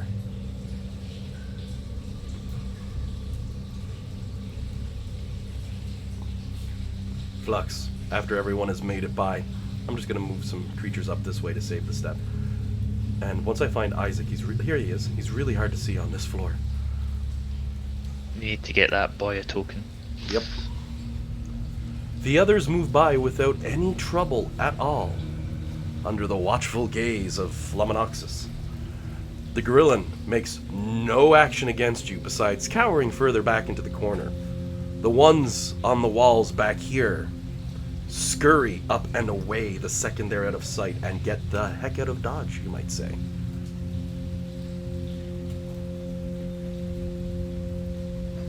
You're still presently staring him down, Jillian. Anything special you're gonna try, or you just gonna float on past too? I mean, no. If he's not attacking and everyone's at away from him, I'll just command the carpet to go a little bit further, and I'll stay at a higher distance because that helped us before. Perfect. So I'll relay that through Kamashek that I'm gonna stay up here for a little while. Let me know if you want me to come down. Are you staying at the 90? How high was I before when I spotted the ape? 120. And they were at 75 to 90. I'll go up a little bit higher then. Back up Split to the difference at 100. Yeah, I'll go up to... I won't go up all the way up to 120. I'll split the difference at 100. Alrighty. I will say And there's I'll still- invite... Oh. Through Kamashag, I'll invite if anyone wants to come up with me as well. Because there should be room for more people on the carpet. If no one's... Anybody taking her up on the offer? Because otherwise Bellamy's gonna. Let's be honest. She'd be like, Yeah, I "Heck can see yeah." that. I'll go stay on the ground. So Bellamy pops up. She's comfy. Okay, it's like got a pretty good system with the Flux flies by MP the talkie. Gorillan, just like this. A hat tip to Jillian for finding one of the fast routes through what could have been a much larger fight. I didn't actually expect anyone to go that high up into the air and get the advantage of the air shot on them, using their own tactics against them, essentially. So, that's a golf clap for you, Jillian. Very well done. That's a point of inspiration. Hey, Nimbar, do you want it since you gave me yours? It all Very came around scary. circle. Yeah. And, since it's in the past, the reason you did that insight check, I'll give you the meta-knowledge behind it. You would have realized that you lucked out. The first one you saw and the first one you killed was the Alpha Gorillan. Just for the Which is meta-knowledge. why he was above the others. Yep, Ah. exactly what happened there. I figured I'd give that. I'm the just so alpha you- now. Sorry? I'm the alpha now. Exactly. You all listen to me. Anyone have a problem with it? No, no, man, no, man. So I'm gonna command an army of Yetis from here on out. Oh. Unstoppable blue army. I say that because white's a close enough color. You can get there. Like, would they actually? Like, would I be in a position where I could have them as backup? You might be able to order them around now, but that was the Like, insight literally, check. like, what if we have backup though in Gorillans? Dean shows I up guess and if I failed the insight check, that kind of leaves that alone. So I just wanted to Yeah. give you the meta knowledge on it because it was Right. such an awesome stroke of run of luck. Because I'm not gonna lie, you know what was around the other corner now? Tons of these things and tons of them everywhere. That's where I perched the alpha, and that's the first one you kill. Okay, I love it. Oh, love it. But speaking of dead ones, up ahead you see a whole bunch of their bodies. I've used the zombie token because I'm really cruel. They're going to come back to life and kill us. Or try to kill us. Isaac leans over and taps Nimbar lightly with his staff on the head. Huh, have you already forgotten? I think sometimes he'll say, have you ever forgotten, Master? The power of the staff, because he has the respect for your character for the... I'm not sure if it was that or teacher or sensei or what word he used exactly, but whatever it was, he makes mention to that and smirks at the staff, hits the ground with it once and uses detect magic.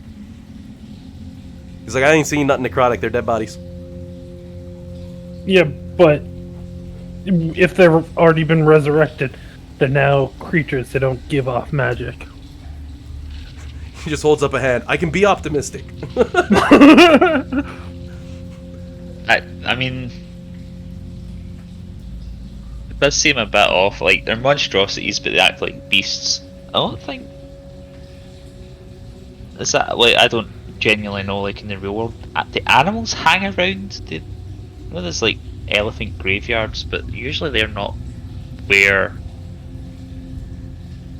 like, the actual animals live. It's usually a ways off.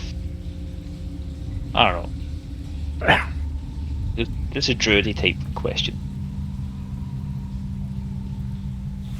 Well, does anyone want to go inspect the corpses? Not me. So we'll still be like standing over on our magic carpet with like her eyes peeled, looking for any threats. Belly Actually, sort of speaks up. It's like, it's nice being one way above this crap. I don't want to deal with those undead things. Ew. I'll go step forward and he'll do the sniff test. Do they smell rotten? Oh yeah. Not horrendously so. And you can almost pick up a different level of it. It's not like the rot of undeath that sticks around when a body's been left to go for ages. In fact, now that you've come a little closer, give a perception check. Oh no.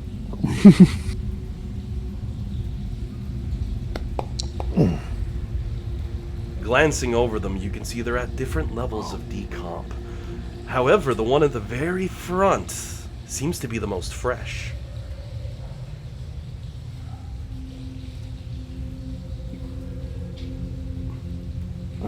Alec will cast his mind back to the size of the smear flux left, and look at them. Is each one like, does it get bigger? Is this like the alphas who've fought for dominance and lost? Doesn't seem to be anything like that you'd see right off. Just dead bodies. Classic throw a rocket one. Tunk. It hits the hollowed out head, or whatever, and makes a deafening sound against the ground as it rattles, but no movement from the corpse. I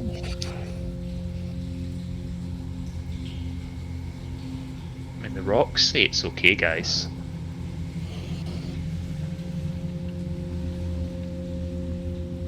Nimbar's gonna poke it from 30 feet away.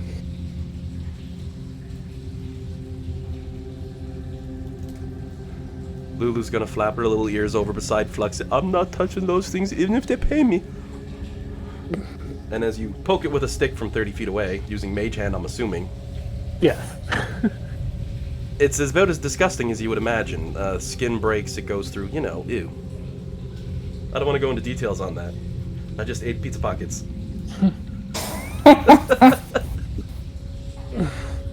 Yeah.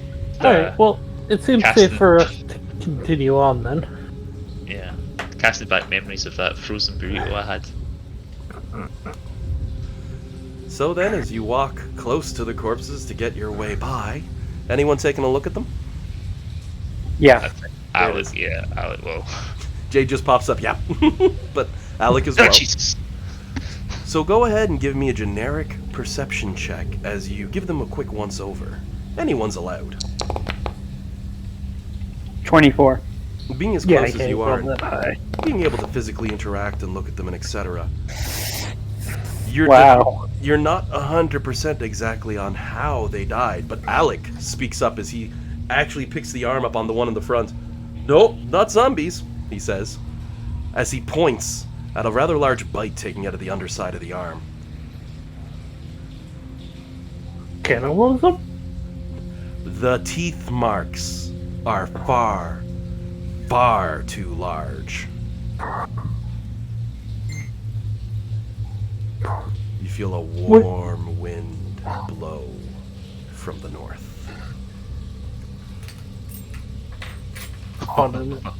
Whatever was Does it look like is gargantuan in size. like a dragon? Or a worm, perhaps? Big enough to make this tunnel? Flux will drop down 30 feet, and it's like, do the teeth marks look familiar? And she'll open her jaw and point. Alec will pull out the one dragon tooth he took from the young adult dragon that he killed, which feels like years ago now. So And you kind go of ahead. do a comparison. You go ahead as you're staring at the tooth and looking up at Flux's maw and looking over at the body and look back at Flux at the tooth and the maw. Go ahead and give me a perception check. Or an investigation check. Oh, I gotta go with perception on my wisdom boy. Yeah. I will assist giving you advantage. Good thing you Okay. said that while the dice was in air. So give it another roll to see if you can do better than your last one. A 4. That's a little better. Technically better. With a 22 on your perception. As you're glancing at Flux and you look at the tooth and you look at the blade and you look at Flux as she pulls back the gum line, she's like, see it? And you're looking at the tooth and you're looking at the flesh. And you look back at Flux, her mouth opening wide. You start getting these horrifying flashes. You can see how they can line up perfectly back and forth and all that. Alex slowly nods his head. Those be dragon bites.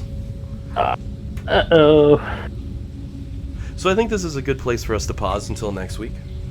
You mean tall Are we foliage playing for now? next? I was not gonna next say, week. are we? I don't think we're playing next week. Until, quotation marks, the next week. Quotation marks. Man. Geez, yeah, we're off until the 29th after this one. And it looks like something nasty this way come for next game that we play. Ooh, yeah. Jade's gone. Alec just nods his head when he thinks it's a dragon. Jade disappears. Jade's like lightly obscured mist, right? I don't know why Jade said he killed the last one. True arrow to the face. Uh, Oh, I love having an actual... arrow to the face. That's so weird for Jade to say. Alrighty, everyone. Well, I'm gonna call it there then. That's a good spot for us to leave off. The, again, big hat tip for finding one of my rare insta-kills to a battle. I don't do them too many ways, but when I can, I can. And that was friggin' awesome to see. Yeah. That was... Just It's like, really? Okay, roll perception checks. See which ones you can see. I see the alpha. It's like, god damn it. Do you see other ones? No. Okay, try more perception checks. None. Damn it. I gotta get her away from that one. Nope. She's just gonna win this one. Okay. You see the battle's done, boys. My goal as a DM for certain things is to stretch it out or add detail or add as much as I can to something, but every now and again you checkmate me and that happens. So I love it. Yeah. the fighter one shot in an encounter with nothing but a sword. Yep. Oh. So that was an awesome one. But now you have an idea of what's coming next week, which is going to be quite a fun fight, if it is indeed draconian in nature. But given that you're in the 8th layer of hell, I wonder what would dwell down here. Oh god. I did have a Leviathan with wings after all. I wonder what other nasty stuff I can hit you with. Oh. Alrighty, everyone. Well, enjoy the vacation for 3 weeks. We will see you all for the next game on the 29th of August before we jump back into September. Enjoy your summer break. I'm going to have my feet up for like 2.5 weeks. Probably not doing too much thanks to we can't do too much, but I'm going to try and do something. Well, I mean, like, Yeah. things are starting to open up again. You might be able to get out and do something. Maybe. I might be able to find something to do. This is true. I'm being pessimistic, but I mean, even a car ride, that wouldn't even be that bad. I just brought my car in and out of service. It was $1,000 to fix the muffler. Oh man. Oof. Rough. So I might not be doing too much. Yeah. Well, enjoy your vacation. Yes. And you all have yourselves a good one. Happy anniversary. Thank you, thank you. Yep. And if any questions or anything come up, feel free, and I'll probably be blabbing on Discord over the next few weeks, so the usual way. We'll get a little twitch in there occasionally, like, guys, I need a fix. I'm going into withdrawal. We might have a real, like, an in-person game of D&D for our Strahd group soon, you guys. nice. Oh my god, that Keep your sounds fingers so fun. crossed. I have so many dice that I haven't even used because I haven't been able to. Wait, is Courtney in that one? So nice. Yep. That's so nice. Yeah, because if Courtney's in that, then she can bring all her dice too. Oh god, don't Yeah. make room for anybody else in the car. I would like to go to that game just to see all the dice. I know, right? Take pictures. Well, I'll be out in Windsor with my friends and their 2-year-old sons. Oh. Okay, she's only gonna take the crappy dice then. Alrighty then. You know everyone. that I gave that kid a plushie D20 like before he was even born. Oh, That's awesome. Did I ever share the video of them playing fetch with the D20 at the deck box? I don't. Yes, That I sounds saw that kind of one. familiar. Actually, I was gonna say I don't Okay. think so, but then I thought about it and I'm like, did you? Yeah, I was like fairly certain. I think, not 100%, but I think so. That sounds familiar. mean- but I'm starting to push over on my time, so I'm gonna have to jet Right. everybody. Thanks, Alan. Thanks for the again. great game, everyone. It's always a wonderful time. Oh, and yeah, Everyone. I'll have the rest of Reboot up soon, so enjoy for the break for that. MVP. Thanks, guys. Have a good August. We'll see you in a couple weeks. Yeah. Later, everyone.